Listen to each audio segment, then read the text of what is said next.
Hello, sumo fans. We survived the September Basho. Yeah, September definitely was something, wasn't it? Yeah, like some people had a really bad time and some people had an amazing time. Feast or famine. We thought we were going to end that with July, but no, September had to top July by 200%. Yeah, it's a bigger roller coaster this time around. We have retirements, including our dear friend Takakeisho, and we'll get into that. But also Shinosuke leaving right on day 15 when it was all done. And there might be more retirement announcements in the next couple days because some guys had bad tournaments. So, yeah, there's going to be lots to talk about. Yes. For starters, congratulations to Onosato. Yes. Contrary to some of you, I think Onosato actually is not a boring wrestler at all, and I'm very excited for him. When we, get in more in depth, I'll say that I feel like he learned a lot in this actual tournament, and he showed you in real time how much he's growing. Yeah, and well, he is Ozeki. We'll get into it, but yep. got a nice picture for you. But we will start at the top as we always do with Terunofuji, who was not here. He's got his 10th cup, as I'm pretty sure everybody under the sun believed. Terunofuji did not show up.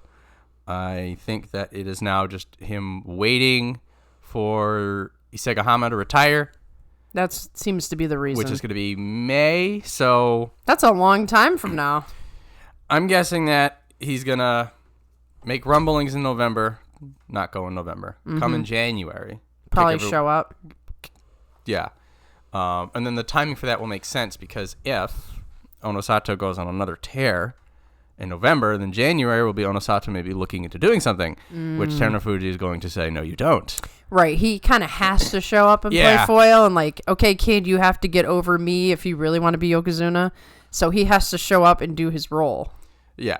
And then it'll probably be May or so will be his final tournament. That's how it looks. Now, that being said, Terunofuji has sometimes randomly shown up in 1U shows, despite everything. So, yeah, just kind of a mood thing with him. Yeah, it is. He's a vibe check Yokozuna these days. He sure is, man. But he has proven to us that even in his hobbled duct tape state, he is more dangerous than almost anyone else. So, just keep an eye out that. And with that, if that letter A is not a letter A at the beginning of a tournament, it's maybe something.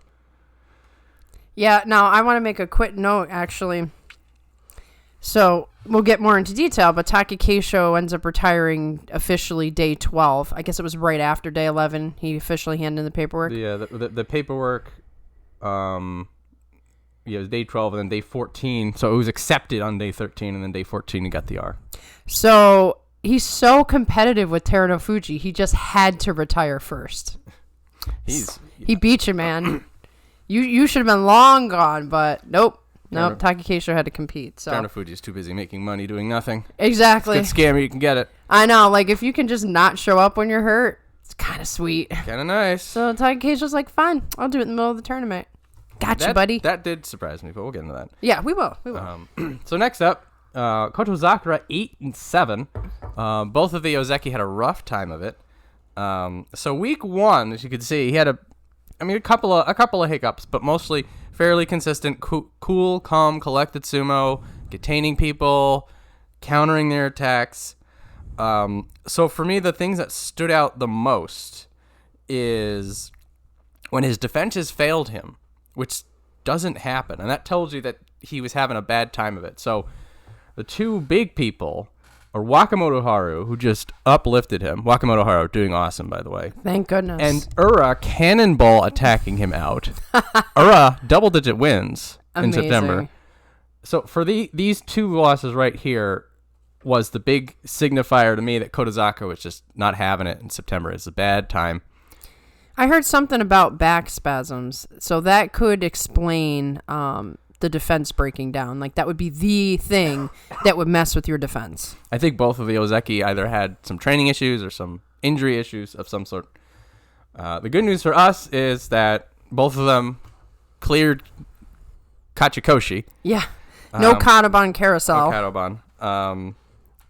His fight with Oho was awesome on both counts, I would say. Oho also, we're going to be unfortunately for the Ozeki, well, talking about the Ozeki is also talking about how other people did better than them this tournament, which is just setting the stage for how weird September is. Yeah, namingly these vowel-led names, these ohos and uras, you know. Even Abi. Oho, ura, and Abi. He can't do it. So, there's also the part where I remind you that neither of them have ever been Katoban. Amazing. That should tell you something. They scraped by. They figured it all out. We knew going into them that neither of them were probably going to do their big break. That we also knew that they're still learning. They're consistent, which is something that we have not had in Ozeki. Yeah, not in the time we've been watching, at least. So, for Kotozakura, I still think he can make the leap. It's not in September. But the good news is no pressure in November in terms of losing rank. It's just, can he figure it out? Now, I was giving him a hard time in the middle of this tournament, possibly because I was very moody. But I did notice towards the end, he was really turning on the offense. It was really the first time I saw him do that consistently. He didn't always win, but he was actually coming at guys the way you should if you're that big. And it did pay dividends for him against, who was it? Maybe it was the Abi match where he just sort of out-muscled him. But he's trying to evolve. He's trying to be more than a defensive guy. And I think if he's going to be Yokozuna someday, he really needs to be able to do that. There is a confidence going forward that he doesn't have yet. He can go forward. He can win going forward, but it's not consistent enough, and it's clear that when he's feeling pressure, he's stoic. It's it's man the towers. Right. It's almost like, okay, get back in my defense. We know this wins, but you'll never get more offensive if you don't keep taking the chance. So he's working through it. And again, it's an 8 and 7. So there's a big difference between 8 and 7 to 7 and 8. Yeah. There's a few people here that are 7 and 8, and we're like, man, it was a rough 7 and 8. Exactly. But funny how we were kind of talking about while we were talking in the middle of this, how Kotozakura appeared to be having the better tournament, and now it just winds up exactly the same as Hoshoryu. Yeah, for both of them, it turns into a wash. Yeah, it was just different paths to get there, to get to that 8 and 7. Well, congratulations on no Katoban for Kotozakura. November is going to be interesting for both Ozeki because there's going to be 3 of them. Mm-hmm. And the third one is probably going to be much more of a challenge than previous. Potentially, yeah. There's going to be a lot of factors because the last time Onosato won the Yusho, he had trouble in the next tournament. And now he's going to be a Shinozeki and... Double pressure. And then these two guys are like, well, we're used to this. Well, at least he got a 13 and 2, so it can count this time. Yes. Yes. All right. Next up, we have Hoshoryu by the skin of his teeth, 8 and 7. It's probably the most Hoshoryu thing to do is get it on the last day. And it was very un-Hoshoryu, the way he was losing in the first week and some of his lapses, which combined with what we knew that he wasn't really training earlier on, and you could sort of see he was in his own head. Yeah, you could see the struggle out there. And usually you can't tell exactly what's going on.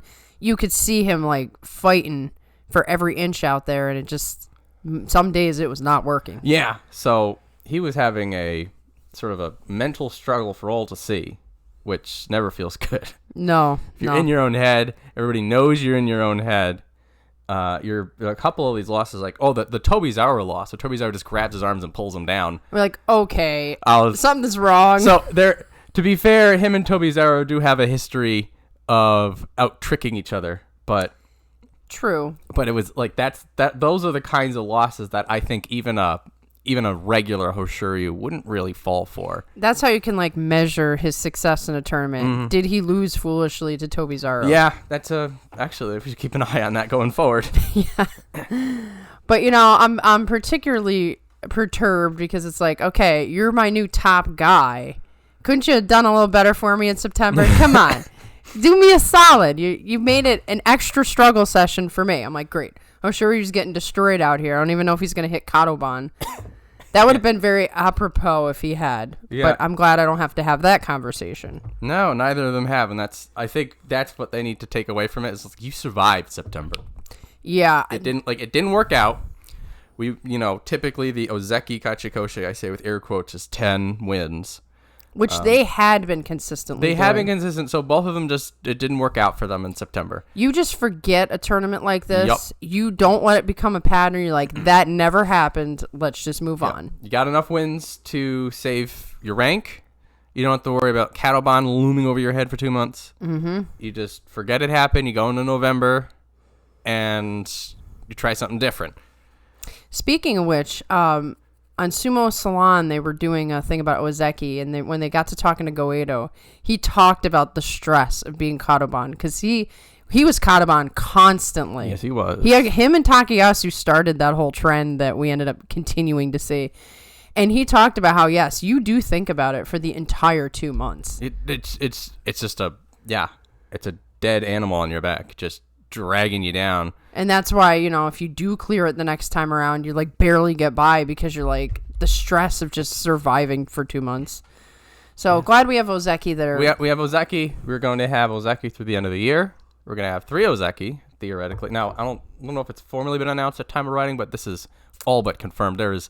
Yeah, no chance. I cannot foresee a world where they decide to snub Onosato with 2 Yushos. That would be kind of funny, but not really. Yeah, 34 wins, 35 wins, and they're just throwing special prizes at them like they're going out of style. Well, that right there is like, here's your flowers. Yes, You're about to get that knock on the door.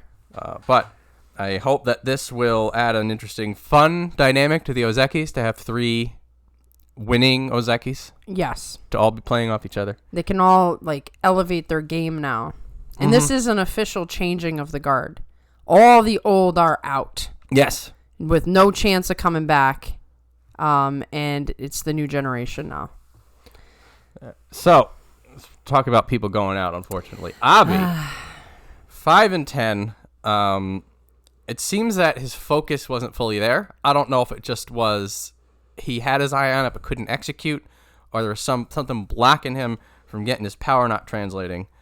There's also more people are figuring out how to fight Abi.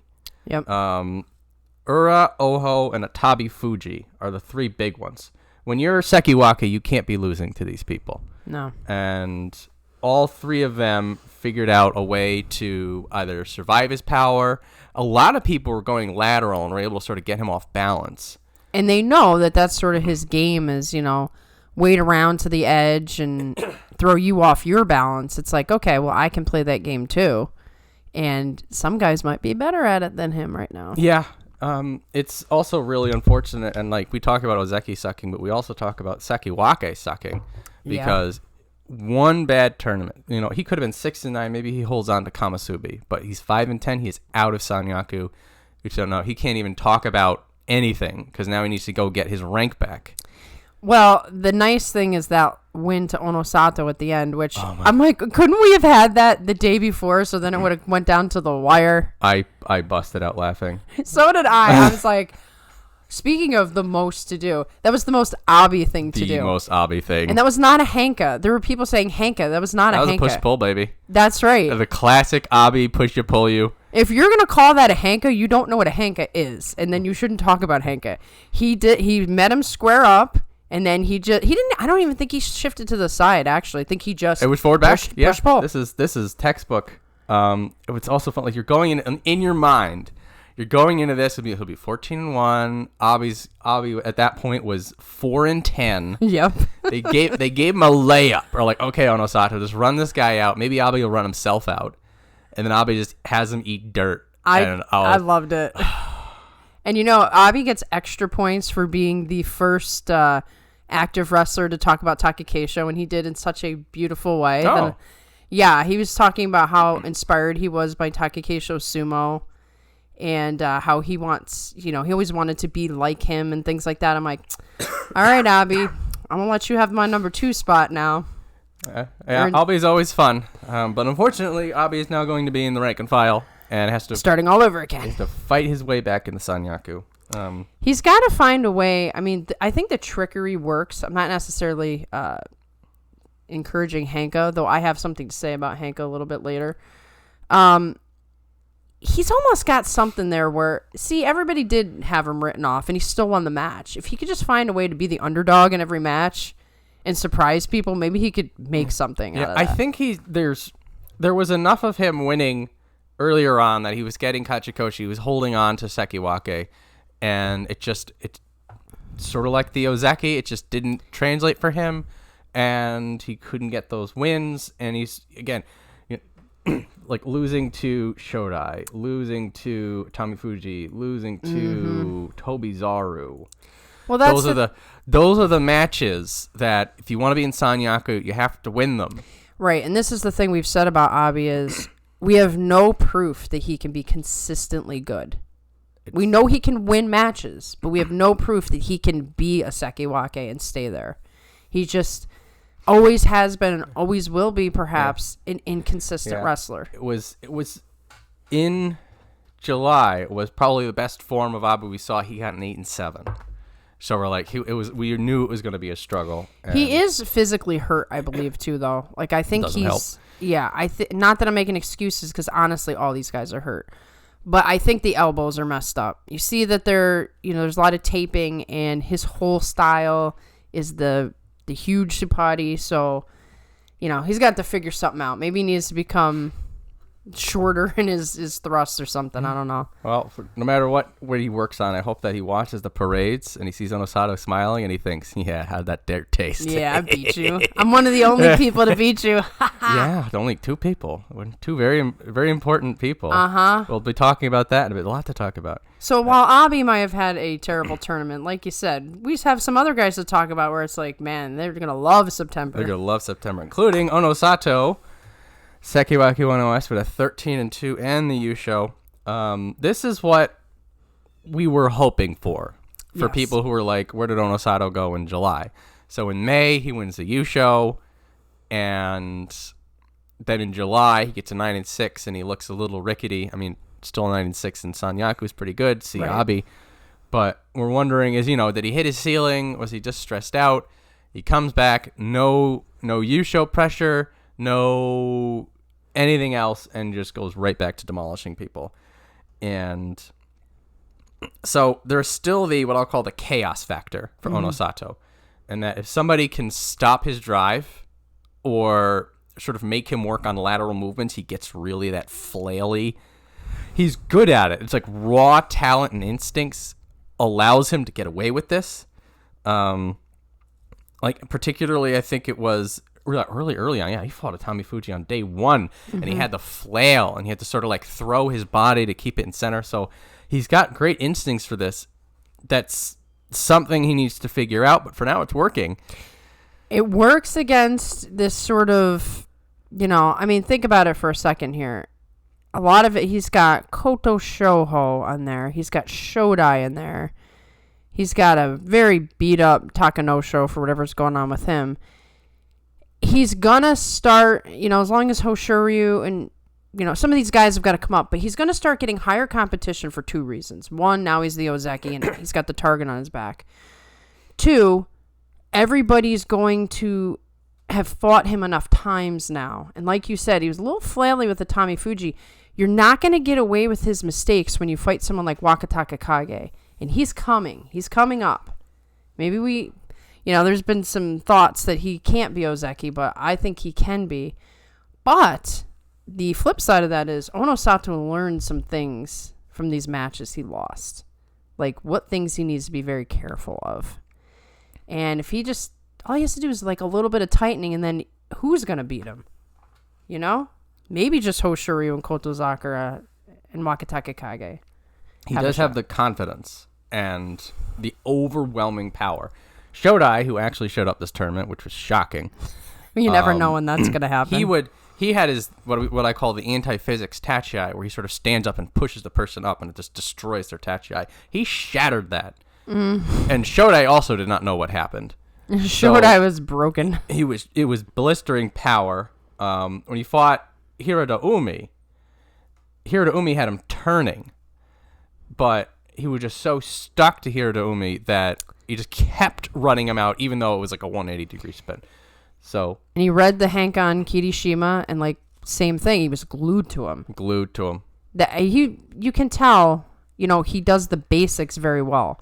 And that's kind of what I thought of when I was watching him. There were a lot of complaints that he's a boring wrestler because all he does is go forward. I don't feel that way because I see the student and I can almost see like how his teacher is emphasizing certain things, and he takes it so seriously. He's still so very green in comparison to most guys who hit this rank. He doesn't have his full top knot yet, guys. Exactly. So just think about how good this guy's going to be in 2 years. You know what I mean? So right now he just does the basics very well. Go forward, use your size. And only twice did it work against him. So, like I said, he may seem boring now, but he cares, he's smart, and he's got a great coach. So I think Yokozuna is definitely it's coming. It's a factor, definitely. Where we're talking about current and former Ozeki, what do you need to do to get Yokozuna? So it seems a little bit more mired. It's more of you got to figure this out, that out, the unquantifiables.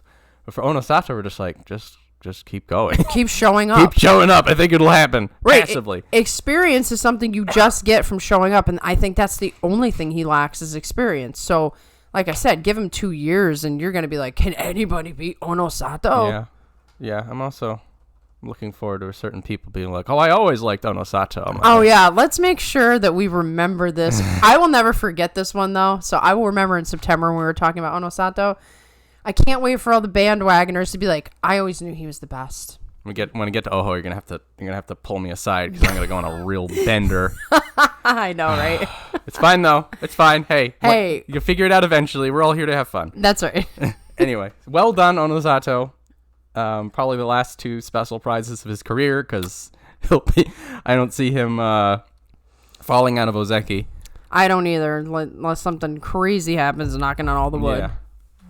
But yeah, the kind of sumo force that we've been looking for. Also, everybody's talking about. I am in about January or so when Terunofuji gets in line. Everybody's talking about how Onosato is afraid of him, and I'm not like, afraid of him. No, he's not even close. First of all, talking about Terunofuji needs to take care of his body because Onosato doesn't have the same problems that Terunofuji has. He's got a powerful tachi, right? And he's got no legs. So what's going to happen? I'm telling you, Achilles, ACL, that whole vulnerable area is prone to re-injury. I don't think Onosato's afraid of him. Nah. He might get him for one match, and then Terunofuji is out again. You know what I mean? So, well, in any case, Not Onosato, Ozeki in November, all sorts of expectations upon him. Probably will have a little bit of a challenge in the next tournament. I'm expecting another like a 10-5-9-6, maybe like loses on the opening day kind of a thing. Don't go expecting the Yokozuna run out the gate for him. No, that'd be shocking if he did. But I wouldn't mind being wrong, but just let him get his Shinozeki Kachikoshi, and then in January things will be a little crazy. Yeah. 2025 looking pretty up and up. Yes, I agree. So speaking of up and up. Looks like Kirishima's back. He looked like better than old Kirishima. That was good. 12-3. Looked good doing it. Looked like he never stopped being Ozeki. You might even question yourself, like, is he Ozeki? Yeah, it's fighting like he should have been there the whole time. Mm-hmm. And it was like all the different types of people that he fought that he beat. Looking dynamic. A little bit of that. People talk about Onosato being boring because he's standing next to Hoshoryu, who's doing the crazy wild stuff. Right. Kirishima's starting to do some flashy things. Like when he was fighting Atamifuji, he does that spin, and like in the middle of the spin, he releases the grip. Mm-hmm. Atamifuji goes crumbling down. Him and Abe do like that crouching tiger, hidden dragon, jumping all over the place stuff. Kirishima keeps up with him. Yeah. So. And this was the stuff that got Kirishima to Ozeki. Right, and people kind of forgot about that version. Because, he got injured, then he got in his own head, he lost his confidence, he lost his technique, he sort of fell apart, and people are looking at history and like, well, if you fall apart as an Ozeki, you don't come back. That's what normally happens. But at 12-3 is as good as it gets. And the confidence. He believed in himself. So when he fights Ura, a few things happen. One, he slaps Ura silly. 2, Ura can do nothing to him. Mm-hmm. And 3, and he's trying. Ura's trying his best. Ura does not know how to not try. Mm-hmm. God bless him. There was at one point that it sort of stalemated out, and Ura's trying to find a way in. He's super low. Kirishima puts his elbow on his knee and leans in on him. He's just like, "You coming?" The taunt, the almost Hakuho-esque taunt. Like, for me, in my mind, and this was like day 8. I'm looking at that, I'm like, he's back. He really did seem to come back as like a better version of himself, and I'm going to use this phrase because it's the way I feel, but I'm very proud of him for not letting the deflation of losing Ozeki change anything. The mental toughness. Like, that's what we need. Yeah, this is what we saw out of Asanoyama when he came back. Mm-hmm. It's just like he grew from the experience. He didn't let the failure define him. Mm-hmm. It was a crushing loss. Like, the whole thing, he was 1 win away from Yokozuna. Mm-hmm. He hits the loss, gets in his head, gets injured, more in his head, complete collapse. But now here he's like, okay, I'm better than this. And this also tells me that this whole time, while he was in the spiral, he was still working on it. He was still refining it. Yep. It's just, it was covered behind the neck, behind the lack of execution. And it's tough. I mean, to be the top guy, not everybody can be the top guy who, like, you can be a top guy, but not the top guy. You get certain talents like Hakuho and Terunofuji, these massive guys. First of all, Terunofuji, for instance, he's huge. Onosato, he's huge. Kirishima, not huge. He has to get by skill. And so, you might have these setbacks, but as long as you're going to keep going, you're going to get back to the top. And I think he will. I don't know about Yokozuna. I'm not saying yes or no. I'm saying let's just be in the present. Let's get him back to Ozeki. Exactly. Like. And even when he's Ozeki, I'll wait and see what happens. With 12 wins? I mean, think about it. If he didn't lose to Hiraumi, there he is with Onosato. Yeah. It's 1 loss. And still 12 wins. Jun Yusho looking damn good doing it. Yeah, I mean, because besides Hiraumi, which you could say whether or not that's like a faulty loss. I mean, he is Komusubi. Losing to Onosato and Hoshoryu, those are not gimme matches. No, those are. So he didn't lose his gimme matches. Yeah, this is typically what I will do when I'm looking at how well or poorly somebody did. This is what I did for Abi. Is that I look at them as like, who you're supposed to lose to. Mm-hmm. At your rank. And yeah, I mean, Hiraumi being in Komusubi versus being in Sanyaku, I'd be like, well, maybe you should beat him, but it's a fair loss. It's a fair loss. And Hiraumi was doing really great prior to this tournament, so he's a good wrestler. Yeah, he did well in this tournament. The score doesn't reflect that, but we'll get to him in a minute. But well done, Kirishima. I have not been this optimistic for someone's future. I suppose without expectation. So like coming in, I'm like Kirishima. I'm like, maybe he'll do well, maybe he won't. We don't know. He lost the Ozeki Wake. Maybe he's in a dump, but he's just like, boom, turned it around. Can you imagine, though, if he just did this last tournament, he would be Ozeki again? That's rough. And now he's got to do this 12-3 thing 2 more times. Yeah, well, I mean, that's, maybe he was still working through whatever he's working through, and he's finally got there. And, to be Yokozuna, maybe you need that sort of character building. This is the thing. Like we talk about, Sanayama could have figured it out. It's just like, no, he needed the fall in order to rise again. Maybe Kirishima needed that. Like you're saying, he needs that in order to build himself to what he needs to be. Well, think about Terunofuji. He was Ozeki. Yeah. Drops down to the 5th division. Only through all that toil did he finally become a Yokozuna. Yep. So if that's what it takes, I think they'll take the suffering. Yeah, well, this too is sumo. Sumo is suffering. And that is the best transition I can think of for what's going to happen next. Okay. Yes. Okay, so what I'm going to do, I'm going to put him right there on the page. I love that. I am going to tell you the data, the facts of what happened with Takakeisho in September, and then I'm going to hand it over. All right. Alrighty. So, he was 0-3-12. He was freshly demoted. He needed 10 wins to get back. We were talking about, 10 may not be realistic for him, but what number could he get? Unfortunately, he couldn't get any, and he withdrew once he realized that it was not going to work. We hear nothing for a while. On day 12, the retirement papers are handed in, and then by day 14, he is formally retired and going to be coaching. I believe he has older stock. He's mentioned his intent to coach up the next generation, and so he is no longer a wrestler. Take a good look at this page, because as soon as November hits, this will be gone. These guys are savage, man. I went here to try to get some match info, and the match info is gone. It's like as soon as the retirement's official, you get erased from the Grand Sumo page. Thanks, guys. Thanks. So I screen capped this, and I screen capped something else. Oh, the Bansuke with his name on it. And I'm like, putting this in a file, and I'm looking at this when I need to look at this. So now we're going to get a little bit of the sentimentalness of it, but I'm going to save any tribute-like talk or talking about his career for, I have a Takakeisho live stream planned. I'm waiting because I want to see the interviews that will come out this week. There will be wrestlers that will talk about him.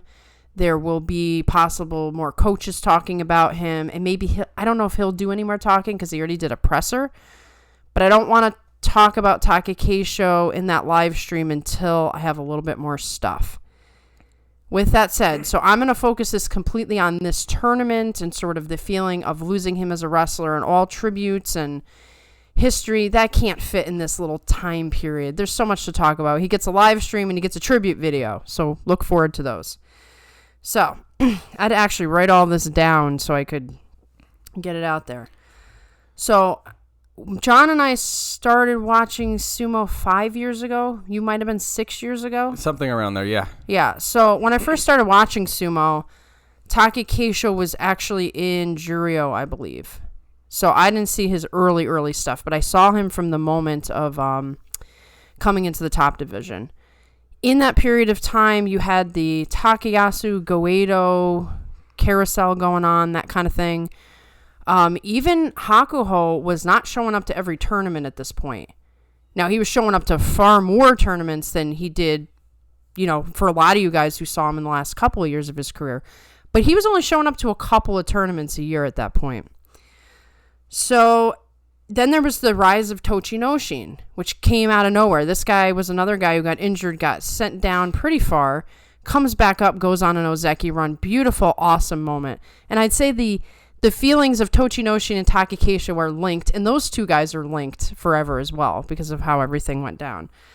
But anyway, having watched all these Ozeki and their rises and falls, I knew as soon as Takakeisho dropped Ozeki, there wasn't going to be much time. There really wasn't. And he's been Kadoban, I think, 11 times. So 11 times I had to sit there and sweat bullets. Like, is this the time? Is this the time? Is this the time? There was always a new injury. But unbeknownst to me, the neck injury, which I want to speak about for a minute, might have existed way longer than any of us knew, which is very fitting for Takakeisho. Of course, he wouldn't talk about it. Of course not. So there was an interview where, and I want to get some verification. I'm sure there'll be other things out there, but his father basically said, I wanted him to retire sooner. He got the neck injury in Makushita, and he was paralyzed on his left side, which could have left him bedridden or in a wheelchair for the rest of his life. If that is an accurate fact, that he's had the neck injury since Makushita, we could have possibly never had any Takakeisho. And when you look at it from that perspective, it's like all of this is bonus. The fact that we got to see him fight at all. I mean, look at Tomokaze. There was a great hope right there, and he never even got a shot. So the fact that we got to see Takakeisho at all, the fact that he rose to Ozeki, the fact that he tried so hard and almost touched with his fingertips Yokozuna, and he's had the broken neck the whole time? Wow. That puts this whole thing into a whole different perspective. But anyway, going back to as soon as 2024 hit, I just knew. I mean, I've been watching his entire top division career, and I could just see just the decline. By 2024, I'm like, he's not the guy he was even a year ago. And so now you're just waiting to see, like, will it be sort of a, balanced decline, or is there going to be a steep drop off? And that's what I was waiting for in 2024. So in May, he pulls out, goes Kadoban, and I was very concerned then because I'm like, I don't know. Like, he's put himself in Kadoban now. He had to pull out. He couldn't even fight. This might be the time. But then I thought, okay, well, he's survived everything so far. Like, don't get too down. And then you saw July. It was just like, ugh. And it was, ironically enough, day 13, where he officially, like, it wasn't going to happen. So now I spend the rest of the summer and I'm thinking, I know there's no chance he's getting 10 wins. There's just no chance. You could see in July he's got nothing left.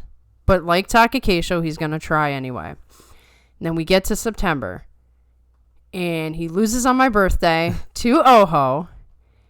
And I knew he was done. But I was not expecting him to withdraw the next day. I thought we were going to get him at least most of the tournament. I was very wrong about that. And then I didn't expect the retirement to come before the end of the Yusho. Now, I have some speculation as to why I think he did that, but certainly, John, you can chime in if you want. It sounds like, based on like the interviews that I've seen, that, I mean, for him to drop out when he did, he knew he was done. But he was questioning things like, you know, should I fight on outside of Sanyaku? You know, just doing the thing that you do. And I think once he finally had come to terms with it being over, he had to hurry up and put those papers in so that he wouldn't change his mind. That's my theory. We might find out later on if that's the case or not. Do you have any thoughts on why you think he did it? I wrote up the notes expecting him to wait, because typically you wait, though.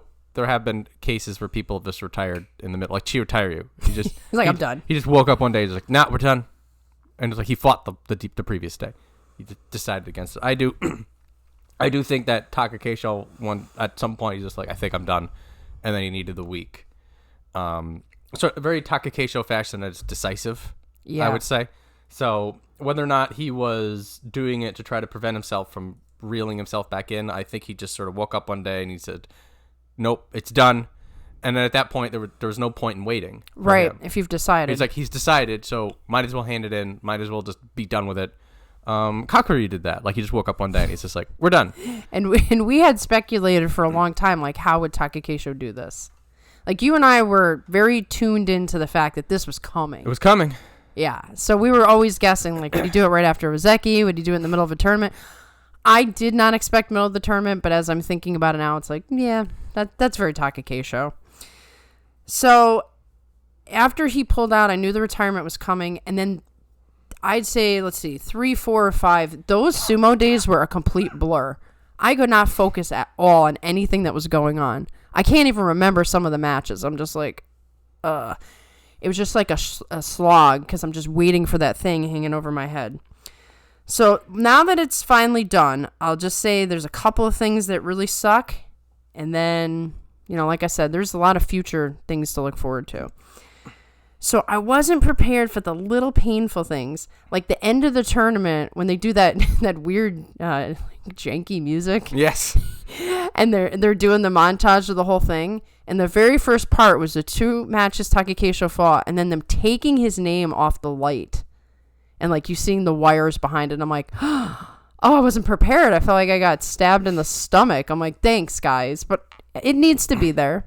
But that stunk.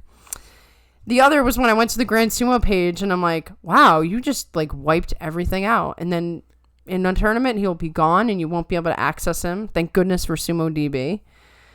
And, you know, the fact that this is the last time we will speak about him in the 42... That's tough. Every time you say the last. I had to say these things out loud last night so that I could just get through this. Because I'm like, I'm not going to cry on this video thing. I'm going to get it out now. But yeah, this is the last time we will speak about him in the 42. Rest assured, there will be bonus 43rd opinion anytime Takakeisho's in the news. I can't tell you that I'll call him by his Oyakata name. That'll be tricky for me. But, yeah, I mean, it's been a good run for us. He's been on the Banzuke the entire time we've done the show. So this really is a change in the guard, even for the channel, which is very, very tough. It's going to take me a while to get over this grief of just not seeing him. Like I said, not on the Banzuke, not on the Grand Sumo page, not anywhere. You just get erased when you retire. That's going to take a while. I got Hoshoryu. I think he's the right pick for me. He's got that underdog quality, but he's very skilled at the same time. Fired up. Yeah, I mean, I loved the middle of the tournament where he just was like, I've had enough, and he just starts smashing people. There was one point where he had already won. He does the getting the envelope thing. And then on his way out, he looks behind. And he looks he mean mugs a guy he already beat. I'm just like, dude, you've already downed him. He's just he had a little bit of pent up. I want to put him in the ground again. What's funny is there's sort of that in Takakeisho, but he decided his Ozeki persona was going to be stoic. So it's like Hoshoryu is the outward manifestation of what rages inside of Takakeisho, and I love every minute of it. So these are the hard things. Losing the favorite sumo wrestler of all time, but time marches forward. Takakeisho will march forward. Healthier. I mean, if he's been fighting with this neck injury since Makushita, my goodness, yeah. He needs to retire. Yeah. He's lucky to be alive. He's lucky not to be injured. There's a great video from Chris Sumo where, he translates the interview, and Takakeisho's burned out from fighting his entire career hurt. And he deserves a rest. And I think I loved in the interview when he said he's going to train in the Showa style, because I've said this I was talking to JJ actually after the day 13. Takakeisho, even though he's so young, is part of the old guard. And it's almost fitting that he's going to coach at the same time as some of those peers that really are the ones that influenced his style. So perhaps he fits exactly where he's supposed to fit. Things to look forward to. Takakeisho thin. Yes. He's going to be unrecognizable. I know. Takakeisho training up people in the same way that we're seeing Goedo training up people. We're seeing Kisenosato. We're seeing Hakuho. Kaguryu. Yoshikaze. Yeah. So he's going to be like that. He's going to have his protege, and we're going to see him go, and it's going to be, and it's like Kirishima. We're like, that's a Kakuya move. You go to Hakuho to an extent. Some of the Isegahama people are like, that's a Hakuho, So we have that to look forward to. I will be watching with great focus in the future, assuming he becomes a judge, to see if he does the plop. He's got to do the plop. The 200-pound man plop. Oh, yes. Everybody will be looking for it. Oh, and, this will be sad, but it'll also be kind of cool, the short haircut. Yes. He'll look totally different with the short haircut. I'm going to cry my eyes out for that retirement ceremony, though. There will be no consoling me. No.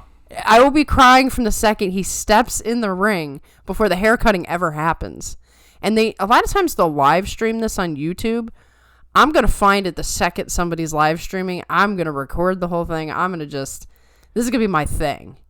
But that's going to be hard. But usually these things are, COVID had threw it off like months away. Yeah. I will have to find out now that things are normal. But there is a lot of good to look forward to, even though we won't see him as much. I want to see mini Takakeisho protege that doesn't come in with his neck. Now, last note on that interview and some other insights that I learned along the way are what I plan to talk about on the live stream, because he did speak about why he chose the style he chose. And that actually this was somewhat unconventional to charge in head first exactly the way he was doing it, but that it was almost required for him to win. He is not planning to teach this to future pupils. He's like, no. Everybody has their own style. I'm not endorsing my brand of sumo.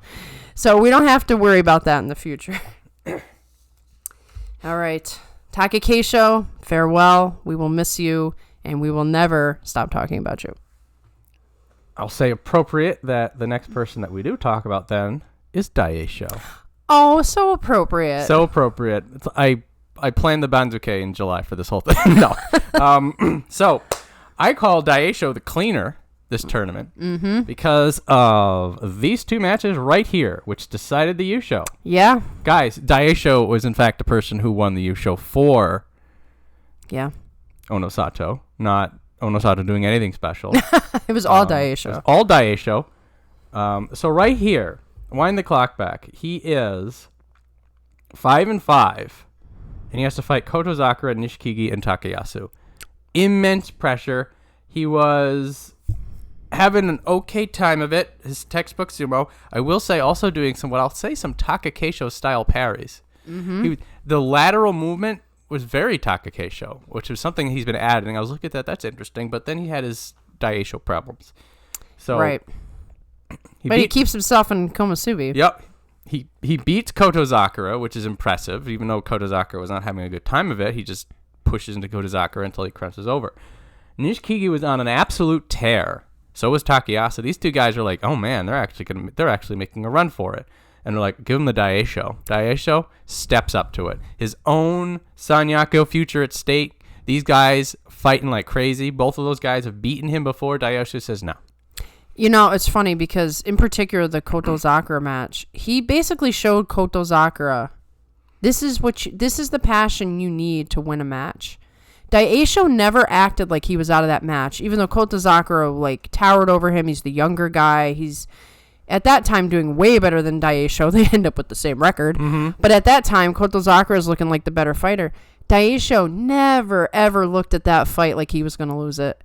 And Kotozakura almost lost it himself. I mean, right at the end, Daieisho gives him a real hard shove. He's off balance, and he gives up before he's actually even pushed out. Now, I understand to some degree, it's done, but you feel like Daieisho would never do that. He would never show you that he's done.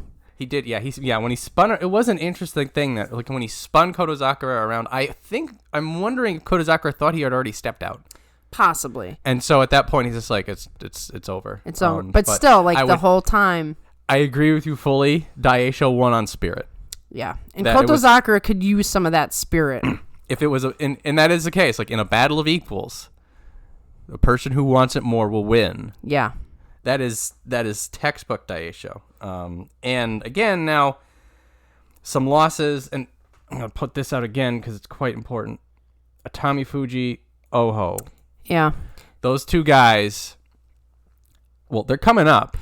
That's right. That's why it's tricky, right? At this position that Daieisho's in, he needs to beat those guys. He's like the higher ranker, right? Mm-hmm. But we might be seeing these two finally show what they're supposed to show. So, like, let's say 6 months from now, if these guys are, like, in Sanyaku as staples, that those matches won't seem so weird. But right now, he should be beating them right now. Yeah. And so this is Daieisho's problem, is that this is Daieisho's problem. It's Abi's problem. Mm-hmm. It is now Hirodoumi's problem, or it wasn't before. It is that they are just good enough to be in Sanyaku. And that means that they need to be 100%. Right. They can't have an off day. And this is what sucks about Sanyaku. Yeah. Because everybody's always, that's where they're headed. If you're in the middle of Maegashira, like, this is a transient place. When you're here, this is where everybody's gunning. You just got to be better than everybody if you want to stay. Yeah. So, Daieisho, well done. He's going to be Sekiwake through a complete lack of everyone else. Right. There's Onosato's gone. Yep. Abi's gone. Takakeisho's gone. Hirodoumi's gone.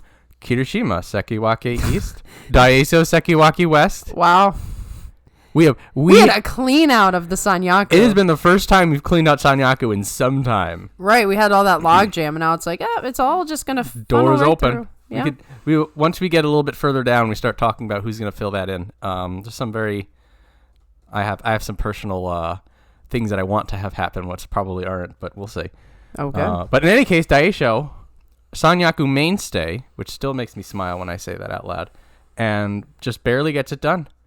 He's not giving up. He's not giving up. He will never give up. No, you'll have to break every one of his fingers, his hands. He's going to do it. It did feel appropriate for me. Also hurting that Takakeisho's gone, to see that little bit of Takakeisho sumo in Daieisho. A little bit of tribute to his friend. Living on. And I am waiting for the Daieisho interview because I know it's coming. I mean, these two are buds. So I'm sure he had to wait till the tournament was over, especially considering he's 8-7. He really needed to. You need to focus. Keep focus, but I'm waiting for those. Maybe we'll even get like a picture with them or something. I'm just waiting for that. Daieisho, you the man. I think that they'll still be hanging out together too. Yeah, and now Takakeisho can give him coach advice instead of like Takakeisho can talk all he wants now. He doesn't have to worry about prepping for the tournament. All right, so this one's going to hurt me a little bit. Hirodoumi 7-8, a real rough 7-8. Rough 7-8. So this. So we're talking about how you need to be at the top of your game. Like Hiradoumi was like 95% on his game, and that 5% cost him it because there's like his defense, his speed, his power. Like the sumo that got him to Kamosubi is still there. But he had these little tiny itty bitty lapses. So when he's fighting Atamifuji again. I'm saying Atamifuji beating the big people. Atamifuji's coming. I mean, he's got his cult coming. Yeah. So oh yeah. He doesn't need a mouthpiece from me. But like he's fighting Atamifuji and his foot slips out. He's fighting Shodai and Nishikigi and he's leaning just a little bit too much. And like at 7 and 8, any one of those losses turns into a win and everything's different. Right. Now he, moves over to Komusubi East. Everything's sitting pretty. I mean, he beat Wakamotoharu. He beat Abi before Abi was having his challenges. He beat Oho, Kirishima. These are, so these are big matches. These are big matches. And then he's losing to people that it's okay. Loses Kotozakura, loses Daieisho, loses to Onosato, Hoshoryu. Again, it's these right here. These matches right here. The tiniest little mistakes. The 1/2 second that just something doesn't work out. At any one of these. He goes to Shodai. He's just like, I'm not leaning actually that much. I'm going to force you out. 8 and 7. Yep. Goes to Atamifuji. His foot is on the inside of the straw bales instead of the outside. 8 and 7. That is how close he was. Yeah. I think, considering that Takanosho and Tobizaru had terrible tournaments, he could just slip into that Maegashira 1 and then he's... Yeah, well, maybe. Maybe, yeah. Maybe. We got some other guys who are coming up, so... Oh, this is one of the more interesting Sanyaku transitions. Everybody's talking about how much of a mess the Banzuke is going to be for November. Yeah, there are some people who are starting to really get into it, and now I'm like having to like cover my ears. Right, you're like, I don't want to be influenced. I want to go into this blind. I think it's more fun. Because then I make bad decisions and everyone makes fun of me, and I'm here for that. So, like, how come you didn't study? Everybody's told you that's the wrong move. No, I'm the complete opposite of normal. I just go into the test, I'm just like, oh, what's this, science? Okay. Anyways, so it's sort of like a double unfortunate, because Hiradoumi was 10 and 5 and didn't budge on the Banzuke because it was such a crowded mess. And now, he's a 7 and 8, and he's on the lower rung, so they got to kick him out. Right, he got unfaired twice. But we talk about it. This is character building. Exactly. Now, this is also the way that Hiradoumi fought, and because it was so close, I am not worried. He'll be back. Yeah. And this is just fuel for him. And he's also young. It's like we're saying with Onosato. Like, these guys, we are looking at the uncut gems for some of these people. And as soon as they smooth out some of those edges, you're going to see some sumo that... I mean... We're looking at a potential time here where all the old and the injured are gone, and it's just the hot shots. Just the hot shots. And see how they do against each other. I really like what you said about Onosato before. It's just in 2 years, this is a completely different conversation. I can't imagine what 2 years from now is going to be like. He's going to have 3 Yokozunas. There's going to be like so many new guys, too, that we haven't thought of. There's Aonishiki? Everyone's talking about Aonishiki. Oh. They're all about him. And there's Nabetame, but I don't know if he's actually good or if he's just somebody people like. He's one of the big heads on the Sumo Food channel. Oh, okay. That is a fun channel. Actually, they posted a new video this morning, which I was going to watch, so maybe then I'll get some familiarity with Nabetame. Yeah, he was just one of the people, because the Sumo Food channel was, I think it was literally just a bunch of unsalaried people just cooking and hanging out and having fun. I love that. And Nabetame was one of them until he got into Jiryo, and then he can't be in the videos anroor. I don't know. Actually, I didn't follow up with it. They might glance at him and then say, "Whoop." Yeah. Also, apparently, Roga's part of that stable, but because Roga doesn't do this cooking because he's salaried, right? So he's not part of the video. So maybe it is. I don't know. But in any case, yeah, Hiradoumi still a prospect in many ways, and he's going to be smashing in November. So I'm not worried about him falling out. That was Sanyaku and above. Now we got some craziness. So now we're going to get into everyone else. Takanosho, making sure 1 East. 4 and 11, this is basically what I expected to have happen. Yes, you did call it. I wanted to be more optimistic. I was hoping to be wrong. Yeah. Sort of the way the story you want to have it end is that he gets back to his old rank and he sort of rides the dark horse Yusho contender. Came so close to upending Terunofuji on his comeback. If only. It's that half inch. It's that half inch. It's always these half inches. It is. It's the razor's edge. So he does get wins from places that you didn't expect. Mitakeumi was a brick wall to a lot of people. Mm-hmm. He was only a brick wall, but we'll talk about that later. But he upends that. He wins against Hoshoryu on day one. I'm gonna give him credit for that because he still did beat the Ozeki. Hoshoryu apparently has a weird ass record of losing on the first day. He's got to fix that, man.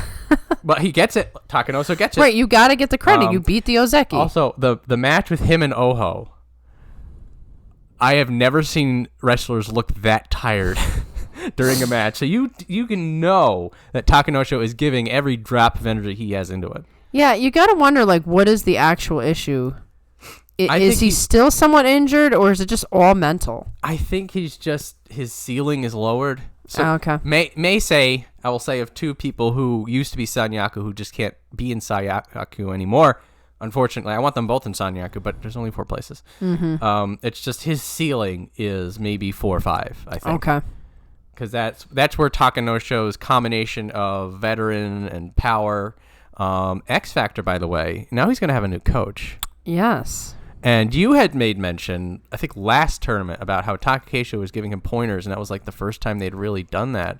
Right. Imagine that's every day, and not just one Takanosho is almost winning the U show. Exactly. Like, Takakeisho didn't have to live in his stable because he's Ozeki and he's married and he has his own, place. So there probably wasn't a lot of communication with these guys for a while. It was like, okay, we'll train together real quick, but then I'm injured.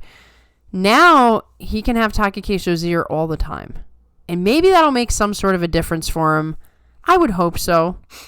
I'm sure to some degree he was probably a little distracted by all of that going on, but I can't contribute that to why he did so bad. But maybe he'll just come in with sort of a fresher thing in November. Just get everything off. Get the skeletons out. You know what I mean? Yeah. Terunofuji had a bit of a resurgence when Miyagino Oyakata started teaching there. Yep. I am hopeful for something similar for Takanosho. Is that he's gonna drop down a little bit and then is gonna have a little bit more insight. I'll be honest. I do love the idea of Takakeisho competing with these guys again. Hakuho, Kakuryu, Kisanosato. I would love it if Takakeisho was sent up a couple of Ozeki.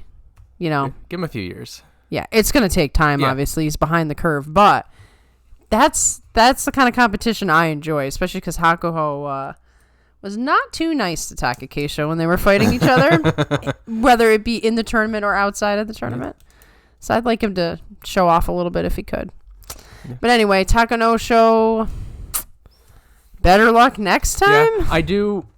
For the optimistic spin on this, I do feel like Takanosho was fighting well. He didn't seem like he was impeded. He's just a little out of his depth.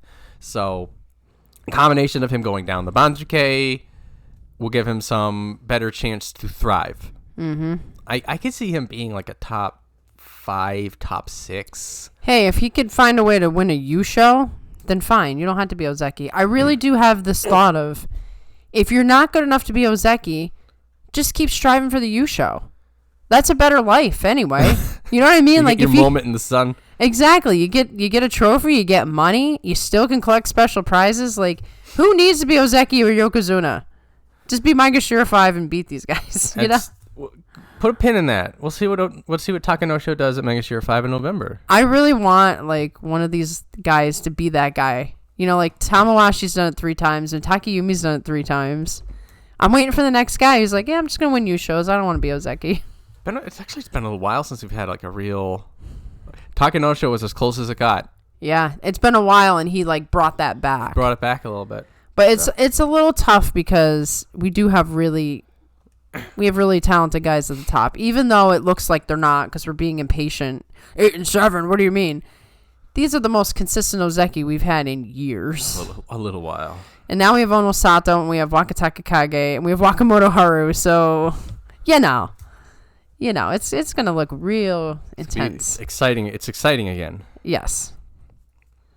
And Takanosho will be back. I am full confident that you get him low enough on the Banzuke, he's back to 10 and 5. Yeah. But so Tobizaru 5-10 at Megashira 1 West. He beats both Ozeki, gets credit for one of them. And the way that he beats Kotozakura was with some like traditional sumo and also squirming on the inside, like inside someone's grip. I'm like, what the hell is he doing? He's always like trying something. Yep. He is showing that he has this complete, like, total wild tricks, just like grabs Hoshoryu's arms and pulls him down. Fighting, like, on the inside of Kotozakura's squeeze, he sort of shifts his body while being grabbed by a massively powerful person and then pulls Kotozakura into a favorite stance. And then he's having fun, just doing his wild Tobizaru stuff. He does the dozy-do, the roundabout on Mitakeumi. He gets the belt. He can't find the angle, so he just spins Mitakeumi like he's Takeumi's like, what? Like a centrifuge. Just spins him in a circle until Mitakeumi's uprooted. So Tobizaru doing peak Tobizaru things, but I think one way to judge if Tobizaru is having a good tournament or not is the Ura match. You know, like, if you look at it, like, if he wins that match, it's probably been a good tournament for him. If he loses that match, it's been a bad tournament. Yeah, actually, I'm curious now. I want to believe this. Yeah, you want to believe it's an actual thing. I do. I guess we'll keep talking and see if it loads. It does this sometimes. I know. Yeah, but it's like you can only have 4 tabs. Ha ha ha. Oh no. Yes, but again, I keep pointing this out. Loses to Atamifuji, loses to Oho. Those two guys like kind of came in. If you want to beat places, you've got to beat these two people in September, and if you don't beat those two people, you might not get what you're looking for. You know, so lose Onosato, beats Kotozakura, but they put him a blank for some reason. I don't understand it. Loses the Kirishima. Like, you look at these and you're like, okay, I don't know if Tobizaru is going to beat those guys. Right. Like, you know what his limitations are. Okay, give you a timeout. Gateway timeout. I didn't fancy. Oh, now it works immediately. Yeah, it's stupid. Okay, so beats Ura. He's 9-6. Mm-hmm. Doesn't fight Ura here. Beats Ura 8-7. Loses to Ura 7-8. Oh, hang on. Almost 7-8. That's so close though. Beats Ura 9-6. Lose the 8-7 almost. It's pretty. Wow, look at that. 7-8. 7-8 beats Ura on the last day. There's the exception right there. The 10-5. Beats Ura. He beats her. Oh, he beats her. I'm seeing it backwards. Yeah. Okay, so yeah, I think that's a good rule of thumb. You know, I was extraordinarily accurate in my predictions this time around. Like, I predicted that Wakatakage was going to beat Onosato on the live stream and exactly the way he was going to do it. And I actually got people saying, hey, you're pretty spot on. So there you go. I've called another one. Ura matches really matter for Tobizaru's. Really matter for measuring Tobizaru's success. I don't know if people are gonna give me crap in the comments for the Kotozakura thing. I'll tell you. I don't know if you missed some of it or not. You probably didn't at that point. People are saying that the top of Tobizaru's foot was down. Here's my problem with that. There's no way the Gyoji saw that. There's no way. He did not call it because he saw Tobizaru's foot down. He called it for whatever reason he called it. And then they chose not to do a mono-e. That's the problem. The problem isn't that whether or not he actually lost. The problem is that there was no mono-e. But let me tell you something. This is not the first time that the judges have been bailing on Ozeki, and it's not going to be the last. We were mentioning Goeido and Takayasu. They got some help when they were in their struggle bus, when they were Katoban and like 4 and 6. Yep. Then there was a close one at the ropes, and then they either don't call it, and you're like, you probably should have called that, or you look at the replay, you're like, oh, he's toast, and they gave it to the other guy. Think about this: if Kotozakura loses that match, 7-8, it's Katoban. Yep.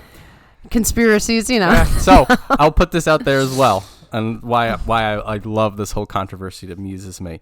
This is not a sumo thing. This is a sports thing. Yes. Go to any sport and you'll see this. Go to football. This. Go to the other football. Hockey. Go to basketball. Go to hockey. Go to baseball. It's rampant in hockey, I'll tell you that. Bowling. Exactly. There is going to be a referee making a bad call, and this goes all the way up to professional. It goes all the way down to some half-broken high school gymnasium. Mm-hmm. This is sports, guys, and I love every drop of this controversy. Right. Because it is the best thing to get fired up over. Right. It's like you get people who are like, I actually hate this guy. You're like, oh, it's the call, whatever. I know. And it's all like at the end of the day, it's over, but it's still fun. I give you that. This is like popcorn things for anything. Like I'm pretty. You talk to anybody who's into sports, they're going to have a half dozen stories of the refs. Yes. Oh, the refs. There's a certain 42 Opinions member in here who is enjoying this conversation. But since you brought this up, this like sort of controversial thing, this is the right time for me to bring this up. Yep. Be prepared for Hanka season. All you Hanka haters. We have multiple dudes who are top dudes that do the Hanka and have been Hanka'd. And there's nobody. The old guard is gone. So for all this stuff you put on Takakeisho, be ready for Atamifuji to be Hanka'd by Hoshoryu, Kirishima, Wakatakage. The only guy I don't see Hanking is Kotozakura because he can't get out of the way fast enough. So it's Hanka season. I'm telling you right now, Abi, you got all kinds of hankers in here. And once the top guys are doing hankas with consistency, all the lower guys are going to start doing hankas. So there's not that old way of the hankas bad. Too bad. These guys are in control now. That's one. Number two, did you see the Terunofuji interview? Yes. Where he basically said, I don't want to hear Chairman Hakaku's crap about hankas because we don't get paid unless we win a match. And it's us putting our life out there on the line. So if we have to hanka, then we have to hanka. I'm telling you right now, if you hate the hanka, you're going to be miserable because it's hanka season, baby. Yep. And now I don't have to care anymore. There's another positive side for Takakeisho. I don't care anymore. And Hoshoryu, go ahead, hanka him because he's the hanka king. And if he can't, he'll give you props if you succeed. He does not care. There was the one time that Tobizaru pulled one over on him, and there was a big wide grin on Hoshoryu's face. He's like, he got me. So you can hanka my new favorite wrestler all you want. I don't care anymore. I am free of the hanka stress. So there. So, yeah, everybody remember, we're having fun here. Yes. Hankas go crazy. Yeah, I will give me all the hankas now. I don't care no more. We got weird ref calls. We've got refs not calling anything. We got refs falling out of the ring. I mean, it's just going to be wild times because the old ways are gone. They are completely gone, I'm telling you. Terunofuji, he's got 1 foot out the door, so he's the last one. And he don't care anymore. He's like, I'm just waiting until Isagahama retires, Let's see if Takakeisho can raise up a wrestler faster than Terunofuji. That'd be interesting. There's my new. Well, they're all gonna be the next generation are all gonna be these people being brought up by the people. They're all gonna show up to these amateur tournaments, and they're just gonna be circling the top guy, and they're gonna be like, "So who do you want? Takakeisho, Terunofuji, Hakuho, Kakari, or Kisanosato?" It'll be exciting. It's exciting. Good things to look forward to. Yes. Meanwhile, Tobizaru, he'll be back down but not out. Yeah, he'll do his Tobizaru things again. I will appreciate that Tobizaru is always Tobizaru. He's always fighting that way. I love Tobizaru. I don't care about any of you haters. I think he's great. Yep. He's developing some chops. Maybe he won't. I think his fate is to just touch Sanyaku every now and again. That's a good fate. But he'll make things interesting. I think it's a good fate. I think it's just as valid as Onosato becoming some crazy Yokozuna force. Right. We don't need every guy to be Ozeki or Yokozuna to be worthwhile and entertaining and do good, positive things for sumo. Let's hit all the hot takes in one go. Appropriate that it's while we're talking about Tobizaru. Well, that's why I brought it up. I'm like, Tobizaru is the right guy to bring up everything that's going to fire people up. Yep.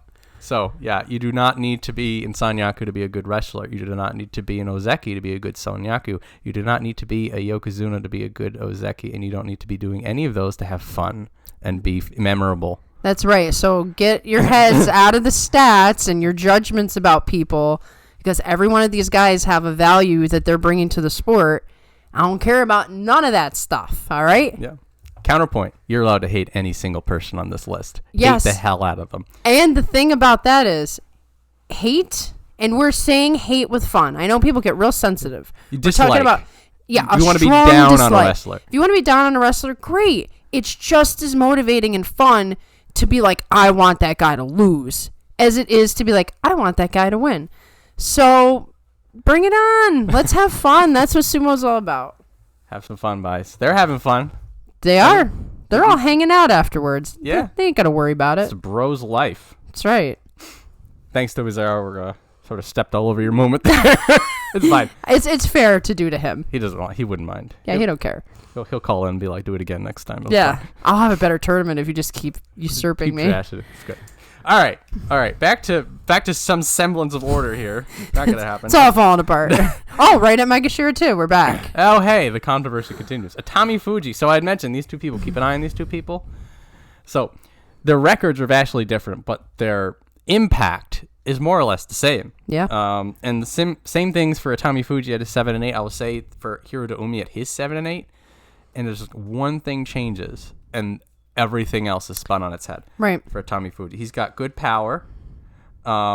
He has what I'll call really exciting losses, and that. So like we had mentioned the Onosato on day 1, he blocks Onosato's charge. Onosato does the crazy weird flailing thing to get Atamifuji out. If he was just in a half second longer, Atamifuji's 8 and 7, and he starts out the tournament with a win against Onosato.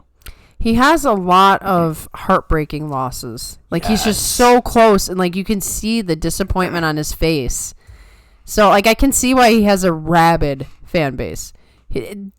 People love this guy, because he just sort of wears his heart on his sleeve out there.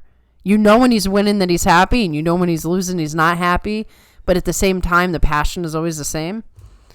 So he's getting some good wins. Here's Hoshoryu. Here's Abi. Here's Daieisho. Here's Hirotoumi. We keep talking about if you want to be in Sanyaku, you got to beat the people in Sanyaku. He's doing that. Right. It's just he's also losing to those people, and there are these moments where he just can't generate enough offense. And this is the knife's edge. This is and like you're saying, like you can tell he wants it because he's just so torn up. And then when he wins, he's just like, yeah. There's just something a little off. I don't know if it's conditioning, confidence. There's something that makes him lose those close matches, that if he can just figure that out, it goes the other way. Yeah, he is so close. Like for me, this tournament epitomized he is almost there. Yeah. And he gets 7 and 8 in this mess. Look at all these absolute badasses up here, and he gets an 8 and 7. And the thing is, he's still young, right? Yes, he is super young. How pretty how sure young he's like are super you, young. Yeah. Fuji? Don't give us another error. I'm gonna load it the second time. Now they both loaded. No, yeah, of course. 2002. He is 22 years old. Okay. Oh, his birthday was before the Basho. Oh, look at that. So. Sorry, only Takakeisho gets a special birthday live stream. Maybe Hoshoryu will get one. We'll see. Maybe Atamifuji can earn it. He can earn it. Anybody can earn it. Anybody can earn it. Yes. So, Atamifuji, all he needs to do is just keep at it. That's really all it is. It's just time at this point. Experience is one of those things that like you can't just get tomorrow. You can get some more muscle, you can pivot some more, but experience in the ring, it just takes time. And he's a young guy. He'll get there. Keep himself healthy, keep himself motivated, and he'll be fine. I believe in a future where Atamifuji figures this out. I do too. I really do. It's just when will it get there? Yeah. I feel like it's gonna happen. Just turn the oven, put the timer on. Stop staring at the cookies in the oven. Right, exactly. They'll bake themselves. That's right. All right. Next up, Oho. Gonna not complain about all the people who about 4 months ago said that Oho was washed up, who are now all of a sudden talking about how good he is. I'm not gonna be. It's not us or anything. No, we always believed in Oho. Anyway, we didn't trash him several times. So our mission in the preview show, we're like, okay, Oho, now's your time. Show us what you got. You want us to believe in you. We did issue the challenge. We issued the challenge because he did well. He did well in the last tournament, and then he got up to here, career high rank. You're like, okay, you looks like things are figuring it out here. It's sink or swim, and our boy swam. Yeah. He swam. I was very, very happy for him. Extremely impressive. Because I want this for him. Yeah, so beats Kotozakura. This marathon back and forth match, Oho's like, I'm not losing this. Mm-hmm. Almost like shades of that Tochinosha, no, I'm not losing. Yeah. You are losing. Yeah. And it happened. And he beat Hoshoryu so badly, Hoshoryu forgets to bow. He was rattled. They called him back, and Hoshoryu got, like, reprimanded after. It's like, oh, you just, like, destroyed this man. And he gets to be known as the last man who fought Takakeisho. And I guess Oho used to be his attendant. I heard that, yes. I didn't realize that. So I think Takakeisho and Oho have known each other a while, too, through, prior to him being Ozeki. So, yeah, he's going to be forever linked to Takakeisho. Kind of appropriate. Then he have a good basho after all that. Yeah. So, this fight against Atamifuji. This shoulder swing down throw, I think, was like the underline on the entire tournament, because Atamifuji has him smothered, has Oho where Atamifuji wants him, gets him back. Oho just man mode muscle grabs her shoulder and shoves it down. Well, Oho had some of the most exciting matches in the whole tournament. He did. Like, all the time, it was like, oh, did you see that Oho match? Like, that's what you want. Yep. So he beats Daieisho. Daieisho has his momentary lapse and slips, but that's after the two of those guys were just standing and delivering. Great stuff. That was a little disappointing, though, the slip. It hurt a bit to see Daieisho lose on the slip, but Oho was there. He's just like, you bring it. Right. He forced him into that slip. He forced it. Abi's doing crazy Abi stuff. Oho keeps up with him. This is part of Abi's problem now, is that people are figuring him out, and Oho was not the person to figure him out before. No, he's like entered into a new phase, which... Once again, you got to put it together for a couple tournaments before we can say this is it, but it feels... Yeah, whoa. How old is he now? He's young, too. He's a young boy. Come on, work with us here. About it. 2000. He's 24. Yeah, so he's young, too. Yeah, so this is... So we're looking at... He's putting it together. Yep, 2 in a row. So we're going to talk about... the Sanyaku picture in a little bit, because... We've got a lot of crazy things going on down here. But in any case, Oho showing the promise that if we wind the clock back like a year and a half ago, Oho comes into the top division and everybody's just like, he's the next big thing, which apparently they just do that for everybody these days. But, yeah. And then Oho was not the next big thing. Not even close. But now, a year and a half later, gave him time to cook. Mm-hmm. Now he's turning into something that could be the next big thing. Not there yet, but fighting with a kind of confidence that we have not seen, which is, again, very nice that these two are thematically right next to each other, because they were the deciding factor about whether you were doing good or bad in a tournament, and both of them we can see. It's sort of like when you've got like chicken eggs and they're hatching and everybody goes around them. And, like, you can see the cracks in the eggs. And right, and little they're beaks. hatching in front of our very eyes. They grow. It's exciting. Well, and there's a potential really strong rivalry that could develop right there. Which we're always about the rivalries. Multiple rivalries, because he's going to be fighting Hoshoryu again in November. I am starting to really enjoy the Hoshoryu-Oho battles, even though Hoshoryu is the one on the losing end. Hoshoryu and Kotozakura both are going to have a bone to pick with him in November. Onosato, I think, just smashed him, actually. So nothing there yet, but you're a nervous Shinozeki who's going to be fighting somebody who's either Kamasubi or Megashiro 1, and he might get the best of you. This Oho, I don't think he's afraid of anything. I certainly hope Onosato at least gets his 8 and 7 in Shinozeki. We should have no trouble, but we don't need any more Kadoban. I'm over it. I think he'll do another 9 and 6. I think it'll be another. Has to get the feet up under him, and then he's back to where. Like 9 and 6 is his bad tournament. That's his bad. Yeah. By the way, that's Onosato for you. 9 and 6 is a bad time. Yeah. Because Kisen Osato's like, I'm kicking you out of the stable for the night. You have to sleep on a bench because you got a 9 and 6. There was a picture. Shout out to Sunny Morning Shumo Show, because they have news and info and stuff like that, in addition to showing some great broadcasts. And they had a whole bunch of pictures of like him holding the fish and drinking. And there was one that he was accepting power water from Nishonoseki, and Nishonoseki looked like the I'm here because I have to like forced grin. I'm just like, boy, when you showed, you're still not giving him anything. No, it's like you will suffer the consequences of being under me. Paying dividends, and it's paying out for Oho too. So yeah. It only makes guys like this stronger to have stronger competition. Really, just need everybody firing on all cylinders so that everybody can get better together. It's gonna be exciting to see both of these guys go. Yeah. So well done, Oho. We asked you to bring it. You brought it. So we clapping for you. Mm-hmm. All right. So somebody who did not bring it. No.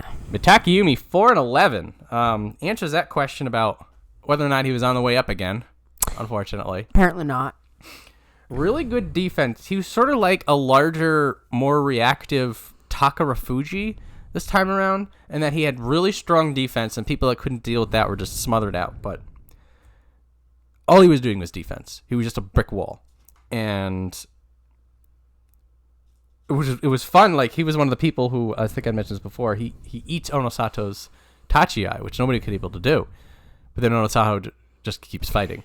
And that's the big problem with Mitakeumi is he is skilled and he's a big guy, but there's no finish anymore.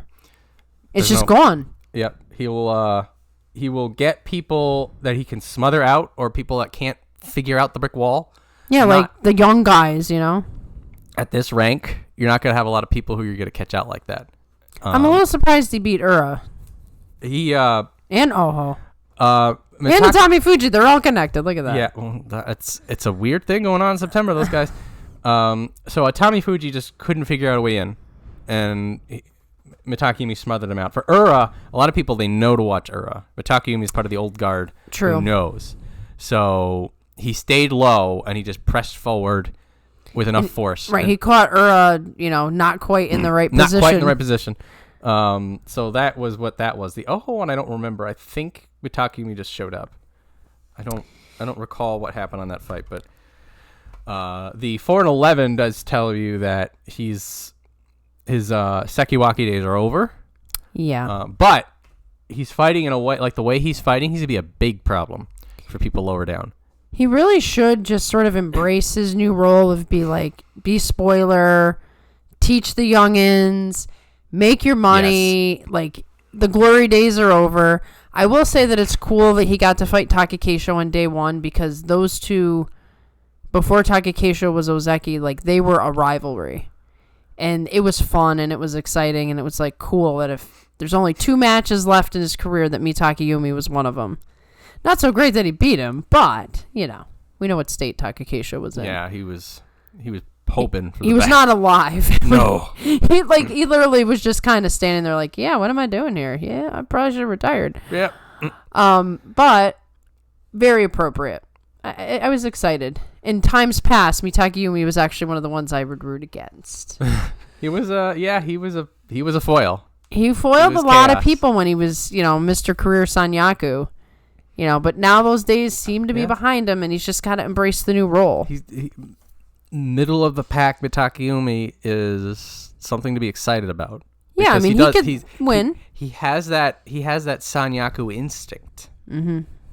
This is sort of what Takanosho can also bring to the table. Mm-hmm. Is that they have the skills, they have the knowledge, and they have enough physicality to make it work, but not to the level that you need for now that we're at the new guard, the new era. Right. In this new era, there's not going to be as many surprise Yusho winners, I don't think.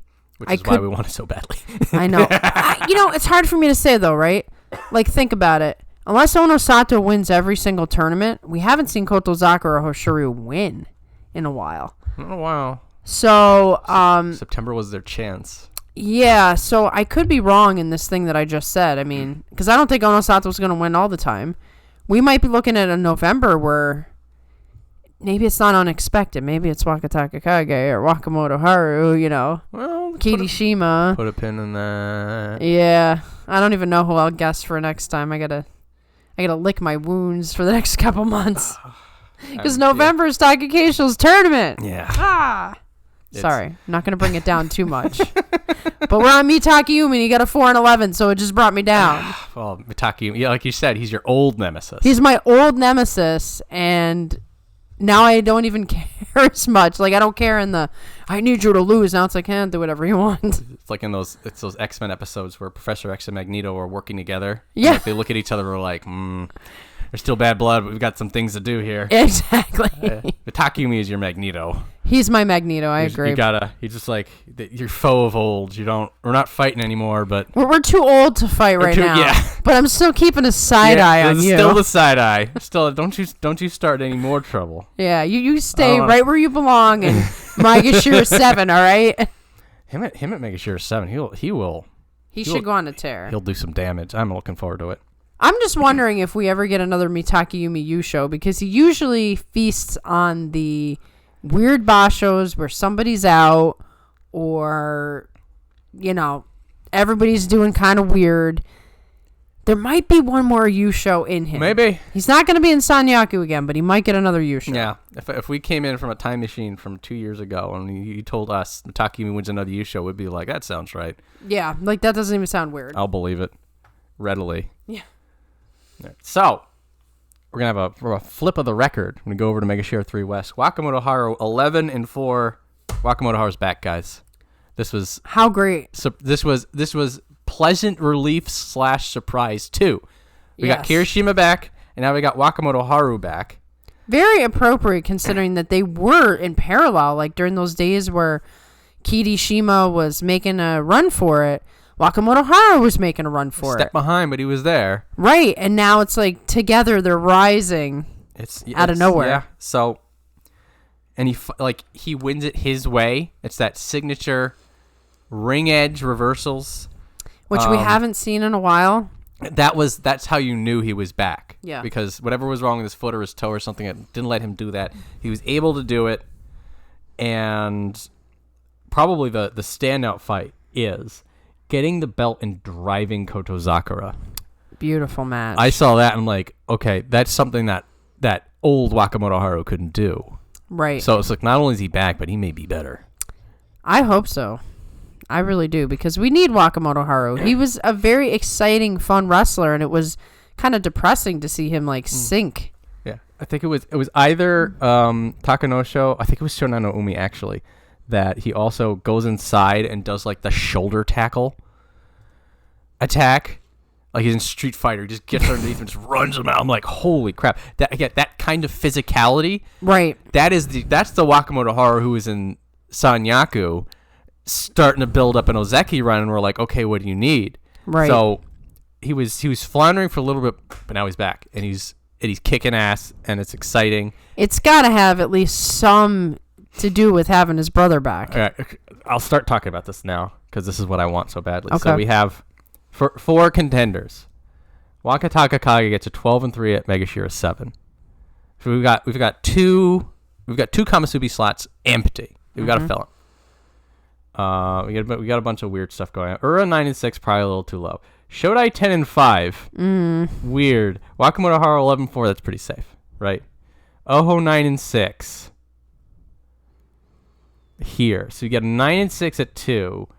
You got 11-4 at 3, and you got a 12-3 at 7. Oh boy. All this stuff going on. And then just Shodai just randomly decides to do sumo, and he's 10-5 at 4. Jeez, is he gonna go back to Sanyaku? We're gonna have to figure this out. Boy. I would love for the Waka brothers to both be in Kamasubi together. That would be beautiful. It would be picturesque. It'd be romantic. We've been waiting for such a thing. We wanted them to be lockstep together. But I don't. They wouldn't give us such a beautiful thing. Well, they like to stomp on our dreams, spit in our eye, kick us when we're down. Every bad thing you can say, they like to do to us. Oh yeah, so we'll be hashing this out for real once the Guest the Banzuke comes out. Yes. But I will say, massive relief, excitement to see Wakamotoharu kicking this much butt. Yeah. He's almost definitely going to be in Sanyaku with that kind of a record. He should, yeah. This high up. The only question is who will be joining him. Yes. Some things to work out through, but very well done. The return to form. Yeah. All right. So, Shodai, hi. 10-5 are you at Megashira 4 East? You know, I wanted to pick him so bad for my league, and I'm just kicking myself. I picked all the guys who struggled. Darn it. I'm done. So, he was fighting his old self. Mm-hmm. And the way that he was, I would say his Sanyaku self more than his Ozeki self. Mm-hmm. Still continues to be extremely weird how Mitakeumi and Shodai, like Mitakeumi would do something first and then Shodai does it like the next tournament. Because Mitakeumi on his way up, like he had a pretty good in July, and in parts of July we're looking at him and it's like, this is Sanyaku Mitakeumi here. What's going to happen? What's going to happen as he gets 4-11 and falls away? So now we're looking at Shodai. We're looking at him and like, man, this is... He's finally like, you know what, Mitakeumi? I need some space. Yeah. I need to leapfrog you. So he does some fun spin stuff. Spin throws Gonoyama. Spin slapdowns Abi. Does reversals at the edge. His Tachi was on point. He's smothering people out. He really didn't have he didn't really lose to anybody that he shouldn't have lost to. That's the thing. I mean, look at it. Look at this. Kotozakura, Hoshoryu, Onosato. You're all going to lose to those normally. Daieisho gets him over. Even Oho is ranked higher. Yeah. So. Interesting. Yeah. Yeah. Shodai. He just shows up sometimes in sumos. He just showed up in September and put on a great show.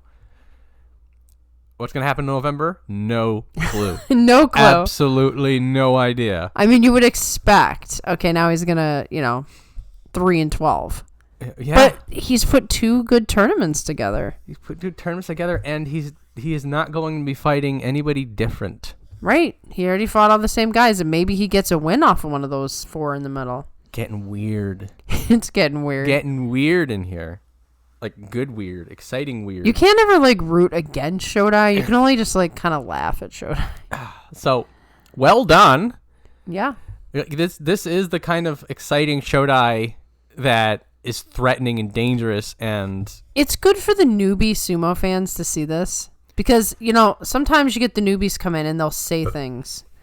And you're like, you don't understand. You don't get it. You didn't watch enough sumo to understand. Yes, Shodai has this thing about him where he has Ozeki level in him, but then he decides he doesn't want to be an Ozeki, so he turns it off. Turns it off, yeah. So it's good for him to show the newbies, you know what, if I want, I can go back to Sanyaku.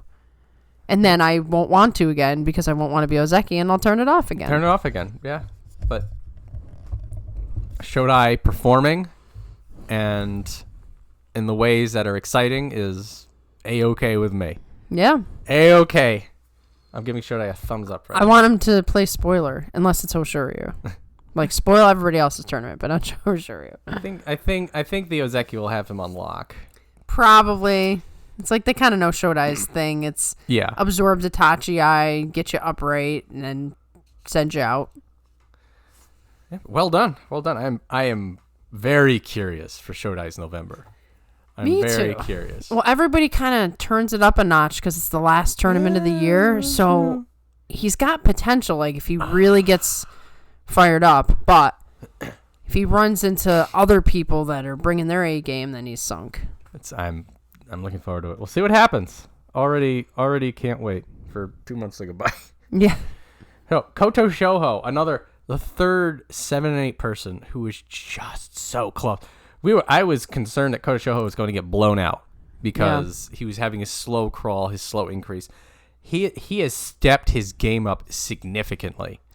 This 7 and 8 doesn't do it justice to tell you how well he fought. And it was the footwork that he still has issues with. And also he got a lot of mono-ease, which reminded me of the old Koto no Waka when he was coming up. Yep. He got a lot of mono-ease. And back before when he was in the upper Megashira, when he was in Sanyaku, we're talking about how he is riding that knife's edge. Right. And he kept winning or losing on the judges' calls. That was that's something that's hard. You want to be more definitive in your matches, but at the same time, that's a hard way to lose because it's it could have went the other way. Yeah, and so he's fighting and beaten some pretty impressive people. So he's in Kotozakura's stable, right? Yes, all the Kotos. So Koto Shogiku, Koko Echo. I mean, they're both retired, but like any Koto, blah blah, they're in the same table. Yeah, there's only 2 Kotos left, right? Kotoshoho and Kotozakura.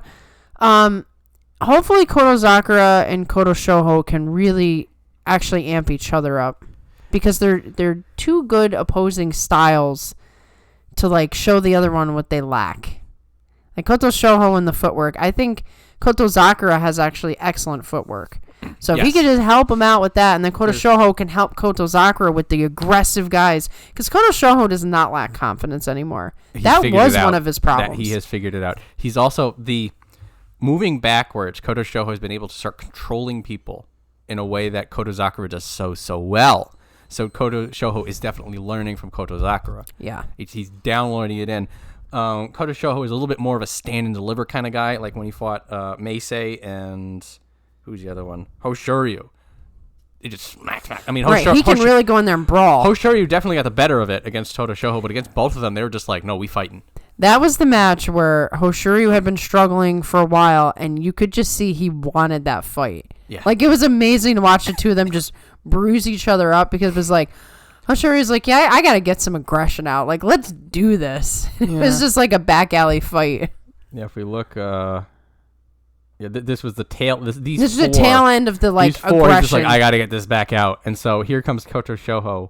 He's like, let's just do it. Just do it. He was still mad. He was showing the angry face. Yeah. So Kotoshoho, I think, is like, again, I expected like a 5 and 10, and he does a 7 and 8, and a lot of mono-e wins and losses, a lot of hair things out of place. All these people with these 7s and 8s up here, it's just like one thing different, and then so many outcomes. It's going to be interesting, like you said, with the Banzuke, how these 7 and 8s are treated. Like, there's a scenario in which he gets to hold his position. So, I think Kotoshoho has finally figured it out, and so it's just a matter of him evolving it and pushing forward, and then he's a big threat, which is exciting, because for the longest time he had nothing to figure it out. Well, I mean, he beat Wakatakage. He did. He beat Wakatakage. He beat Atamifuji. He almost beat Kirishima. I think that was the one that Kirishima. It was one of those weird mono-es that like he was going out and Kirishima was like jumping. But right. Like, Kirishima's foot went underneath the dojo, but they gave it to Kirishima anyway. Yeah, another one of those weird scenarios. There was a lot of weird calls. It's part of the sport. It's fun. This was so on September, I have to say, though. September's usually like... I'd agree with that. It's so like stoic and normal, and the guys who're supposed to win, which I do think happened with Onosato. But like there was weird calls and retirements and just tension, and guys who should be doing good just falling apart. Like, it was just the weirdest September I've seen. So, Kotoshoho can chalk it up to I'm almost there. Almost there. Yeah. I think he's give him a little bit more time. A lot of the bigger issues that we thought he had are gone. Yeah, it's taken him some time, but he's worked it out. So now it's the little things. I think Koto Tebakari is coming. I think so. Let me see. His brother. We love it when the brothers show up. There he is. 5 and 2 at Makushita 5. So 1, 2. Oh, there's a lot of killers. Here's Ao Nishiki we're talking about. Yeah, and there's Nabatami right next to him. So maybe he's in Juryo, maybe he's not. Yeah, that's gonna be. Depends on their mood. Helps too. We can never tell what they're gonna do. No. They just make stuff up. I like this guy. I still think about that Nishikigi 6 and 9 hold. Once they did that, they sort of like made it so you're like, I can't trust anything anymore. They gave up the ghost. Yeah, they're like, yeah, it really is as subjective as you can imagine. So, everyone's favorite, Megashira 5 East. So we call him Darling Ura, but he was dangerous Ura. He was so on in September. So he does his typical fancy footwork, outmaneuvering people, particularly like Gonoyama, who just go forward. He just, hey, off you go. Meisei, he just waits for Meisei to trip himself up. Classic Meisei. stuff. But then we get our magical Kotozakura, Hoshoryu, both of them beat, not with trickery, not with crazy Gumby, but with low cannonball fire Tachi that blasts them into the next zip code. Smart move. Really a smart move on his part. That's the thing that's been interesting about Ura is previous interviews he had talked about how he just kind of goes in there and feels it out, man. I think he's planning a lot more now.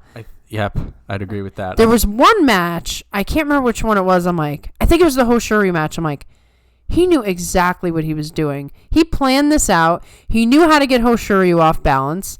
This was planned in advance. This was not our typical Ura scramble. Yeah, so he will still have the scramble, and there were a couple of matches that he was just all over the place. It happens. That's who he is. That's part of the darling Ura. Yes. But now we have this Ura who's just like, I think I know what I can do here. I think is he smiling in that picture? I mean, it's hard for me to see. Like it's got like a smirk. Like everybody else has got such a serious face, and it's like he can't help but smile. I think there was one interview that I was reading from him where he basically said, "I'm just happy to be here. I made it to be a sumo wrestler, and I just love what I'm doing, and I'm happy, and I don't have any big aspirations. How can you not love this? Yeah, you know, he's fun to watch. He's jolly, living his life, loving his life, and now beating Ozeki and also Sanyaku with the Abi. I gotta tell you though, it must be really hard to fight him because when he beat Hoshoryu, that crowd was losing its mind. Absolutely bonkers. And here's Ura, Maegashira 5, and the crowd loves him so much more than the Ozeki. And it's like, and that's never gonna change. That's the Ura effect, though. It's just like you can like or dislike almost anyone in the Banzuke. It is, where are the Ura haters? They don't exist. They don't exist. Because what can you hate about him? It's like he just goes in, he tries, and he's humble whether he wins or loses, and he's just having a good time. It's like there's no ability to hate him. You could be meh. That's the worst maybe, but I don't know who those people are either.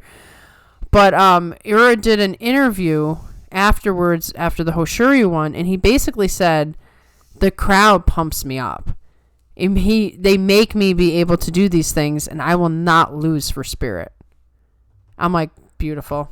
He just gets better and better. His interviews are amazing. He's the perfect sumo specimen. He is. Like you can do like reports on why do I love sumo? Yeah. If you want to measure fun, enjoyment, we're starting to measure performance, which is where this is getting really wild. But it's nice to have a guy that you're not putting some sort of expectation on. You're not saying, well, that 9-6 was okay, but if you want to get to Ozeki, then you better start beating Wakatakage. You never say this about Ura. He's the only wrestler where you're like, whatever. It would be interesting to see him get into Kamasubi again. It would. I'm not saying I don't want these things. Something to look forward to for November. Yes. I need a picker-upper in November, guys. Like, all my dudes, my favorites here, including Ura, you better just do something great for me, okay? Yeah. I need an Ura U show, okay?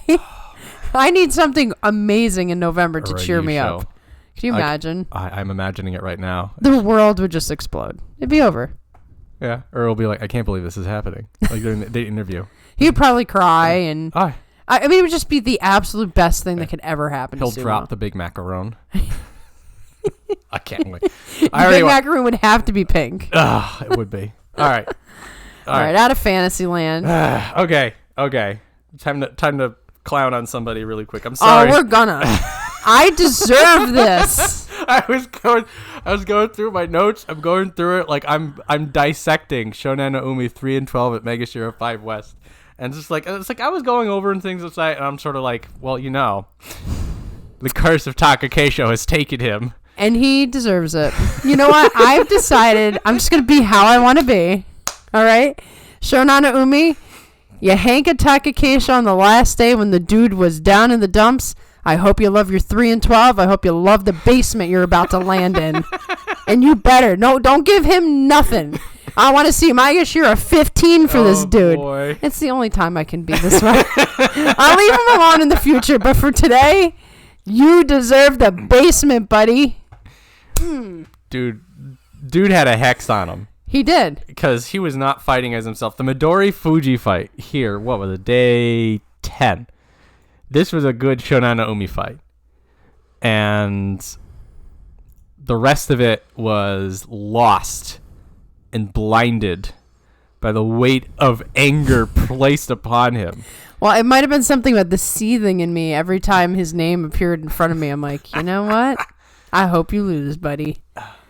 You'll bounce back, maybe. I don't know. Does anybody really know why Shonannoumi, this giant guy, can't get it together? He has a weird mental confidence thing. Because on his way up, he was showing it. Now, this happened before. When he came in with Gonoyama, he was climbing up. And he had this interesting sumo defensive backwards lateral thing. Then he, everything seems to, mentally fall apart. He tumbles. And he gets it back together. And he climbs and he climbs and he climbs. And then he hankas Takakeisho and he gets a 3 and 12. And he's tumbling back down again.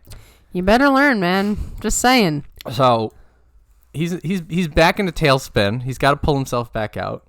Well, now he is going to drop significantly unless they do something weird. He'll be double digits easy. So he should be able to pull it back together at that point. But whatever, I don't care. Yeah. Well, it's how long will the hex last?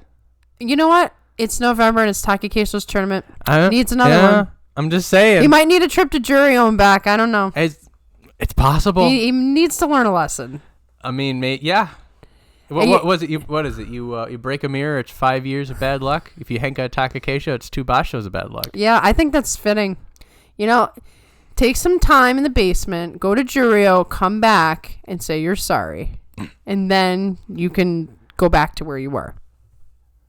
I make the rules around here. maybe he needs to fall down. Somebody that Takakeisho trains hankas him. Yes. Yes. and then the universe realigns and then he shoots back up. We always need the reverse hanka. Which, by the way, when we get to Wakatakage, I have to ask you a question about the reverse hanka. But yes, we always need something to be, when Takakeisho hanked Hokutofuji and everyone was very, very upset, Wakatakage came the next day, hanked Takakeisho, and everybody moved on. Did you notice that was an immediate move on? The karma balance was fixed in an instant. The only reason we couldn't fix the Atamifuji one is because it was in a playoff. There was no more time to fix that. So that one was left hanging out there to be unresolved. But in this case, Shonannoumi is getting exactly what he deserves. I will forgive him in time, but there might be a 2 basho penalty. We'll see. Yeah. So Shonannoumi is going to have to work through that ancient curse. Unfortunately. But at least we got a couple good fights at him, so we know that he's not hurt. He's not gone. Yeah. I'm not wishing that kind of ill will on him. Just, I want him to learn something. So, Meisei, 5 and 10 at 6 East, which is very unfortunate. This is starting to be a pattern. A negative pattern.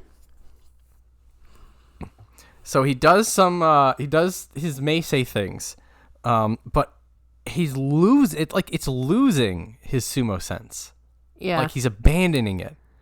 You think he's trying to do something different? Yeah, so he's more than one time. So against Shonannoumi, the reason I didn't bring up the Meisei win in Shonannoumi's favor is because Meisei goes for an arm pivot throw, but completely botches it and basically just pulls Shonannoumi on top of him.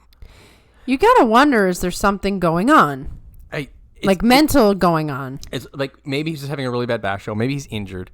Maybe there is some distraction going on. Because a lot of 3-4 of these losses was just him making obvious timing, positioning mistakes that a Meisei from 6 months to a year ago wouldn't make. That's why you question, is there something going on with him internally for him to just sort of lose all sense of what he's doing. It's almost baffling. Like it's like something's wrong with him. What is that? Well, it's interesting because Hoshoryu had sort of a what the heck is going on, and those two are training partners. They're training partners. So there could be something in there. He still had his moments of glorious violence. He's our Yutakayama stand-in for these days. Mm-hmm. So you give him. You gave him Churanoumi, you give him Kotoshoho, and love a good Meisei Kotoshoho match. It's even when you're having trouble in a tournament like this, it's still a fun watch.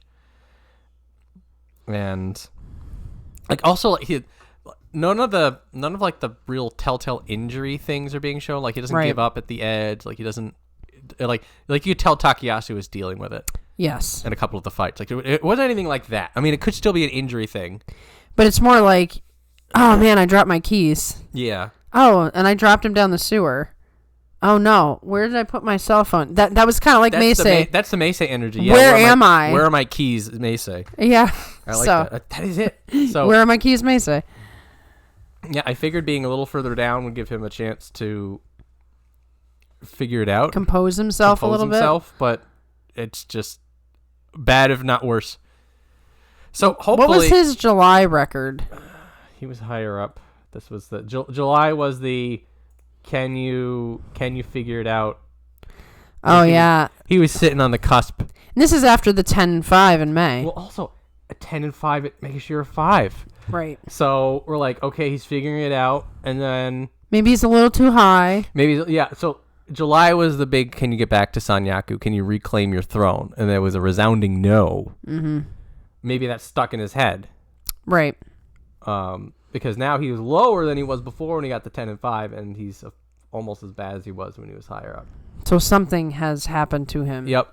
And maybe he just has a bad September. There's a few people had just had a bad September. Yeah, like I said. Yeah. Some of these guys need to forget September. Yep. I mean, this is also just part of combat sports. Sometimes you're like, okay, tomorrow's the big day. You wake up and your body feels out of sorts. For what I mean, sometimes it can be sickness, you know. Yeah, it can be sickness. Like also, like sometimes, like you wake up like you're perfectly healthy. Something just feels wrong. Yep. Feels wrong. Oh yeah. Yeah. You're just like, oh my kick isn't that high anymore.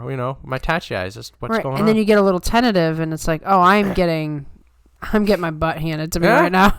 So it could be that. Could be something that simple. Maybe something worse. I hope nothing worse. Yeah. But in any case, Meisei's on the way down, and I'm not sure why.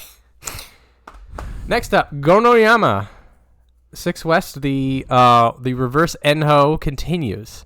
So, Gonoyama had 4 losses and a Henka that was the exact same thing happening to him. He charges in, somebody gets out of the way. For 4 of them, it was a hit and shift or a controlling the movement. I think Endo just bailed. And so 5 of his losses was he fought a matador, and he's the bull. Right. And they all know that he's going to charge head first like that, and it's easy to just do that, I guess. Yeah, he does. So I always like this. So he was 3-8 here, and then wins 3 times in a row.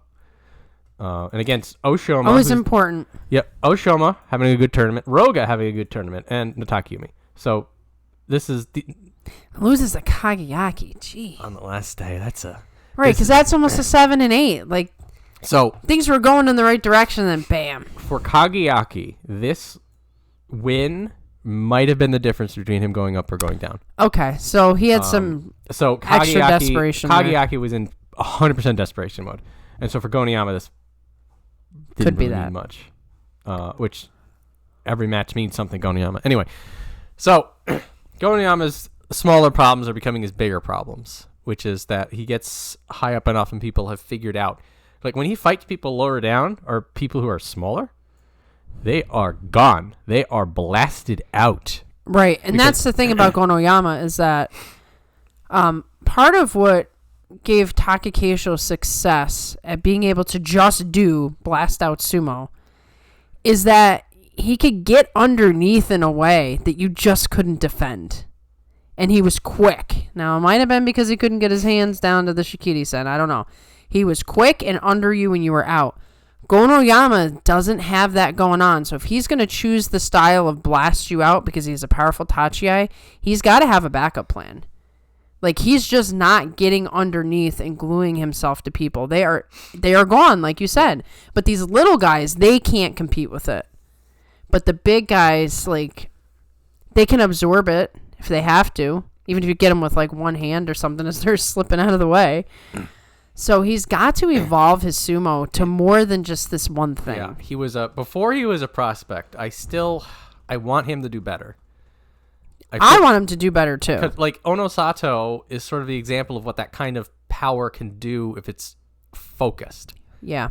I think that Gonoyama can have that level of success, but the way he is now, he's hit his ceiling. Right. He has to evolve. So he needs to figure it out. He's not as big as Onosato. That's the thing. Like, he actually has his Tachiai is quicker than Onosato's, but Onosato was just so much bigger. I mean, Onosato essentially is doing that. He's hitting you and he's just sticking with you until he blasts you out. But it's not a blast off from the Tachiai. It's hit you, guide you out. Mm-hmm. Gonoyama has almost like the Chiyo Tairyu too. Remember, he had that crazy, I'm going to slam into you Tachiai. He's got to be ready for the next thing when the guy doesn't go out. Yep. What's that going to be? Maybe that's when you do the belt. I don't know. That is also the weird thing going through my head about how Goeido is like, you can't do belt things. You just got to be push sumo. I'm like, right. Well, this is how far push sumo gets you. Maybe Goeido needs to walk over to Takakeisho and say, hey. And Gonoyama and Takakeisho grew up, good buddies, know each other. You know, maybe it's time. Maybe Takakeisho gives some advice. Well, I don't know. Yeah. So the point is, Gonoyama needs to change something because they're just stepping away from him. He needs. It can't be to that guy. It can't be. No, Gonoyama, your future is brighter than this. And everybody knows it because they wouldn't keep choosing him to be a training partner. Yeah. They want to experience that Tachiai and how to avoid it. He needs the danger again. He needs to like practice some secret move that he doesn't show anybody when you're training interstable. So they're like, oh yeah, I got Gonoyama, and then they go to step to the side and he's just there. It's like, oh, he disappeared. It's like an anime thing. He needs it. Yeah. Watch some anime, Gonoyama, get some information. There you go. All right, guys. All right. Everybody with me. Time to get hyped. Look at this. It's pretty hype. Look at that. Yeah, I mean, he is back. Dude is back. 14-1. What was the second one? Yeah. 11-4, 12-3. You know, he could have had this Yusho if things had gone just a little bit differently. Oh man. Oh. I mean, he was the only one to beat Onosato who was in the, the picture to be in the Yusho. Yep. Yeah. So it was. This specific tournament for me was the thank God. Yeah. We have him because we hear about him. We hear he wins Makushita champion. We're like, well, of course he did. Yeah. And then he has this little. You saw the 5-2, and you're like, what? Well, this is the he came back too early on his ACL. He came back too early. And then he gets a champion. You're just like, okay, whatever. Of course you're gonna win down. Like the 9-6 in March made me question. You get this, and you're sort of just like, I don't know. You're thinking about Hakuoho again. And then he wins a Juryo championship, and you're like, okay. All right, playtime's over. Yep. Let's see what he does in Maegashira 14. Yep. And then we see this, and he gets 11-4. You're like, okay. He should at the bottom. He should at the bottom. And I remember I was very optimistic because those 4 losses. I'm just like, this is all nerves. It's just him still trying to figure out where his feet go. Right. And then I was like, and in September, like, okay. He does well in September. We know he's back. And look at this, 12-3. Here's the crazy thing. So basically, there's 3 guys who kept him out of this. Churanoumi. Now that could be attributed maybe to day 1 not ready yet. Kotoshoho. And Nishikigi. Mm-hmm. Craziness. Mm-hmm. Yeah. Craziness. He beat everybody else he needed to beat. So, yeah. So I will give it. And this is, we're reaching that level of sumo that everybody could be dangerous. Yeah. Nishikigi just woke the hell up in a way. Well, yeah, Nishikigi was having a fantastic tournament, and him being the experienced guy that he is, you can never be like, oh, Nishikigi beat me. It's like, yeah, Nishikigi beat Terunofuji multiple times. Nishikigi is the Nishikigi that we saw was the one that was in Sanyaku or got to Sanyaku. But he's amazing, man. You think he's dead, and he's like, no, I'm rising back. This, look at this right here. Everybody, behold. The best. That was like one of the best matches of the whole There tournament. were a lot of good matches. This is the one that sticks with me. Yeah, because the Oho Kotozakura was amazing. The Oho versus Takanosho or the Puma are just exhausted. Some really good fights, but like this is the one because at this point he was untouchable, and then the aura shatters. And you just wish that like if he had just not lost against Kotoshoho, maybe. Now we're going into the final day, and these guys possibly fighting a playoff, which would have been so good. But it's okay. It's Fine. okay. So, We got time. This is like I was saying before. He's 12-3, but he's making sure 7. So mathematically, he's in Sanyaku. But then you have people. You have the 10-5 at 4. You have the 11-4 at 3. You have the 9-6 at 2. Gonna be a complete mess. They might do 3 Kamasutra. I was gonna say, you think they'll add a spot just so they can get Wakatakage back? Mm-hmm. I mean, we know that they do things for things they want. Yep. So it's a question of, do they love Wakatakage and want him back? I feel like they do. I feel do like they too. should. They should. I mean, he didn't get sent down for scandal. He got hurt. He got hurt, and he's back, and he's got a swagger. This is Time Machine. You just took the guy from the past and you flung him into today. I don't necessarily understand why people think Wakatakage can't be Ozeki. You know who I'm referring to. Well, keep in mind. We were looking at Wakamotoharu. Tried it, he failed. Daieisho tried it and failed. Takanosho tried it and failed. Meisei tried it and failed. I think Wakatakage has always been better than those guys. Abi tried it and failed. I think Wakatakage is a very skilled dude, and I think beating Onosato shows you something when no one else could. He can motivate himself in a way that some of these other guys have struggled with. But maybe I haven't seen the thing that's missing yet because we haven't seen him be really, really challenged yet. Until he's in Sanyaku, we can't find the weaknesses. The only thing he's got right now is somebody like Nishikigi, who's somebody who's big and gets the drop on him. Right. Because when he fought Nishikigi had him grabbed, and then there was too much because he's a smaller dude. Right. That is it. Yeah. He's got to be careful. If you can contain him immediately with a little bit of luck. Also, Churanoumi was probably a little bit of nerves, but Churanoumi would just out chaos him. Kotoshoho smacked the crap out of him. Like it's. Oh, Kotoshoho. I mean, some of the stuff. Zenso Yusho is ridiculous. You're gonna have your off day. Right. But then I guess he has a lower quality guys he's fighting overall. So we will. This is something I did want to point out. Hoshoryu, nope. Right. Abi, nope. Kotozakura, right? No, Kotozakura. Nope. Yeah, there you go. Still hasn't really proven himself. Kirishima, nope. Okay. Nope. Yep, still hasn't proven himself yet. What this is he's ready to get back to it. He used to have some classic matches with Kirishima, so we know that he's capable of it. November is going to be lit. I hope so. It's gonna be Wakatakage, and so no matter where they put him, he's fighting all those guys. I don't want to see Yusho decided on day 14 in November. I want complete chaos. I want the people I like to be doing good. I want things, okay? And I'm gonna get them. I want Wakatakage in that mix, and there to be a rivalry with Onosato. That's what I want. Well, Onosato, this is the first time because that was the first time they fought each other, right? I think in a long time, or ever. That might have been a first time meeting. I can't look it up here, but darn you, Grand Sumo Page! I have a bone to pick with you. Yeah. So now that Onosato's got one back on Hoshoryu, he's gonna want to get one back on Wakatakage and Abi. And there's a rivalry between Wakatakage and Hoshoryu too. I mean, he was beefing with Hoshoryu and Kirishima. They were the three. Kotozakura was not in the picture at the time. He was Koto no Waka. And he was not in the Ozeki picture. So Waka wants to come back and reclaim what he had. Both Waka brothers are going to cause some hell. Oh, please do it. Maybe we could get a Waka Brothers final. Yes. I deserve that, right? Waka playoff in November. Waka playoff in November. Let's get it. Let's get it. We're getting hyped. Well done, Wakatakage. Yes. Welcome back to where you belong, at the very top of the sport. Yes. Churanoumi, the secret success story. All the stuff going on. Because people, if you're having a success story, like you're 12-3. Like Wakatakage, like Kirishima. You're doing crazy good.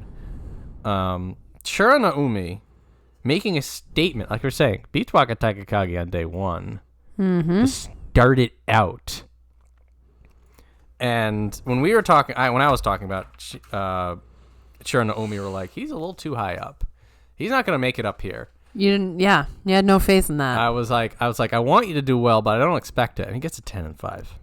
He gets a 10-5. Here's this like first time, Makauchi guy who's 30 years old, and he's hanging in there. Last day beats Nishikigi. Yeah. Who had a really, really good time of it. He's got something in him. Oh, I don't know if did you end up going and listening to our live streams? I watched it up. I couldn't find the second video. Oh, gee, I better figure that out. In that second video, an interview with Churanoumi was posted in the chat, and I read the whole thing out. Dude's so good. He's like so thoughtful in his sumo and so eloquent in the way that he speaks. He's a fascinating wrestler. So I'll have to find a way to make sure that shows up for you. But that interview showed me like this dude is deep. That's why he can get a 10-5 in Maegashira 7, because he's really thought this out so much. He is, yeah. So he's going to have a very interesting November, because if he can do this well against the middle of the pack, then he's gonna be putting a test on people. I want to see how he does against Wakatakage again. I do, because Wakatakage is going to want that one back. Mm-hmm. And what's also great about Churanoumi is that he can win in any direction. He pivots, he blasts, he will slap down, he will grapple. So he's one of those people that he will react to the situation. Right. And he is always moving.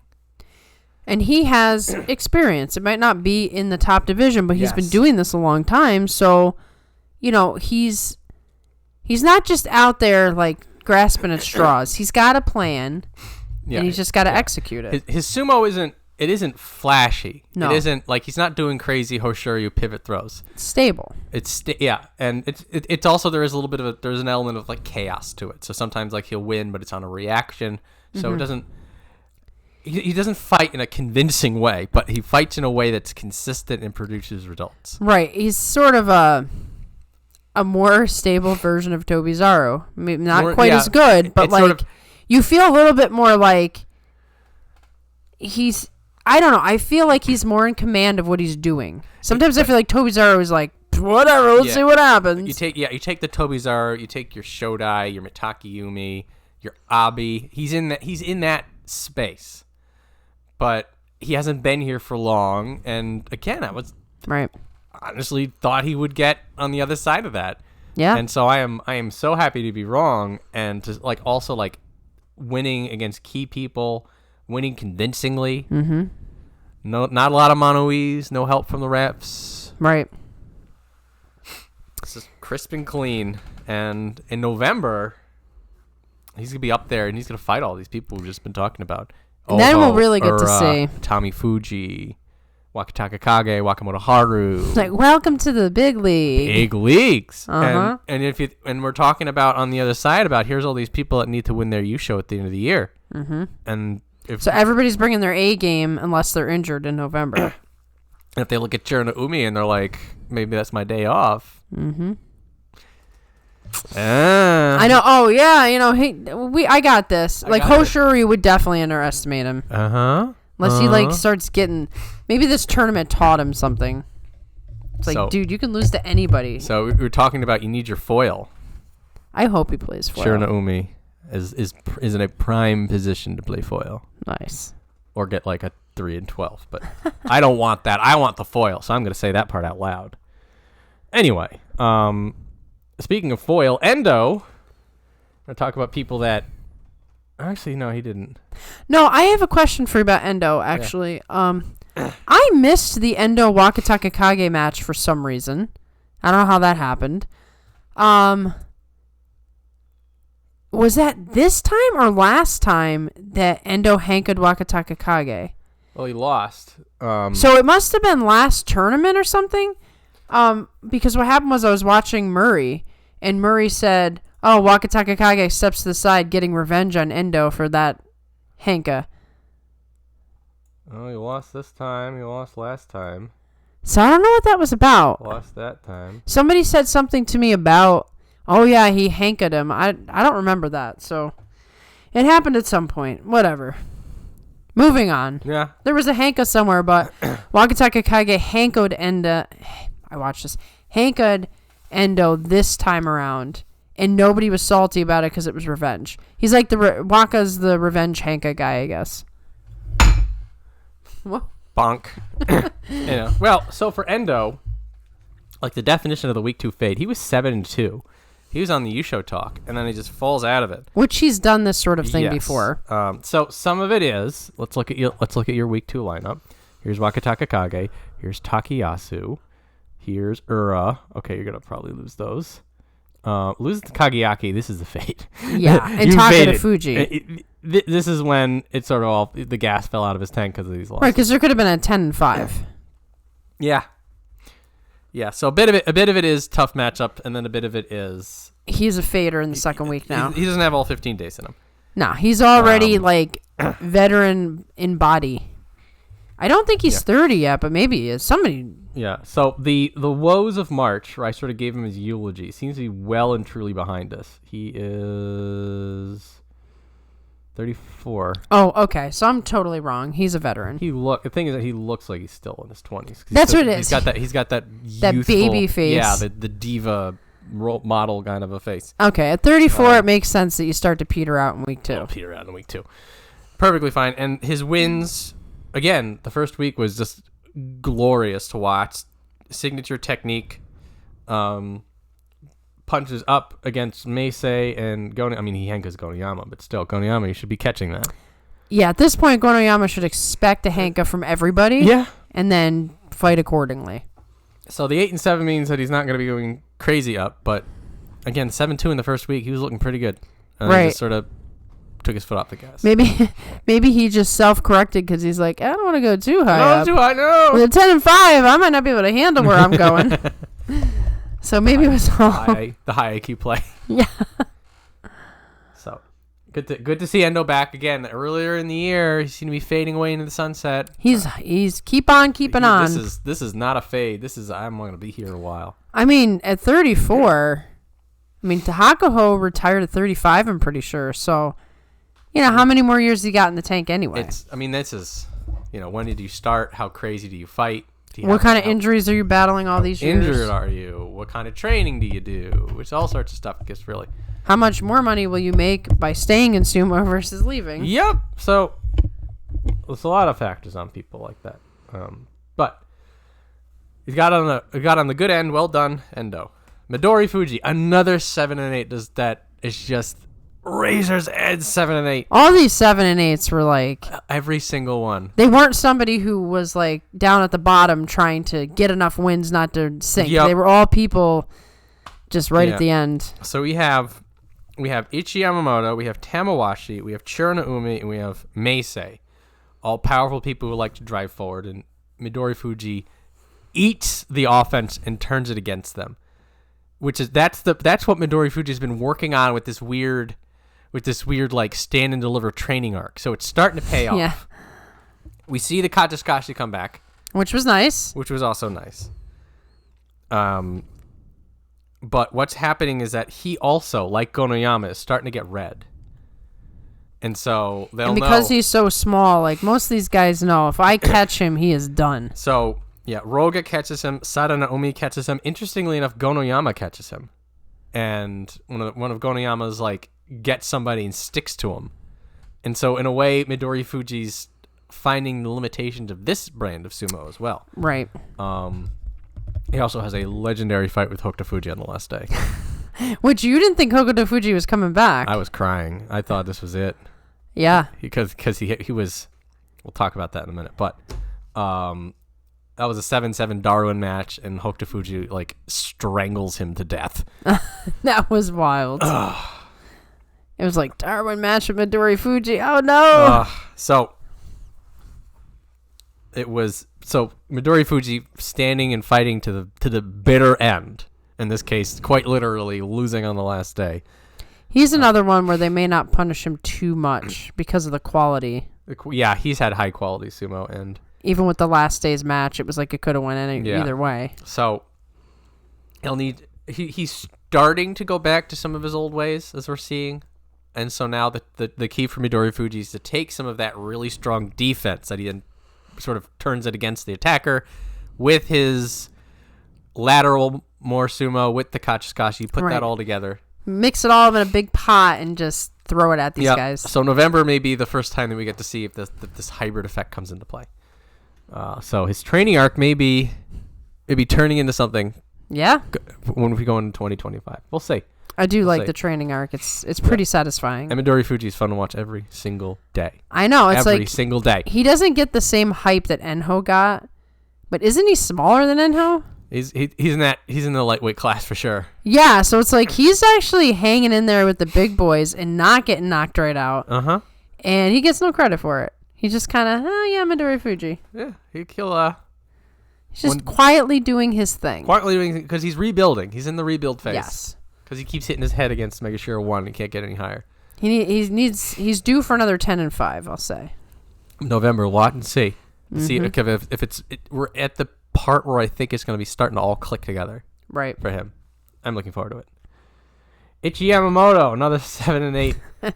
That's on brand for him. He was 7-6.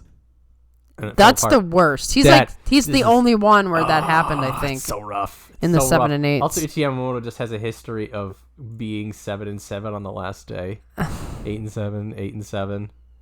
Yeah, this is his 6 brand. And 8 here.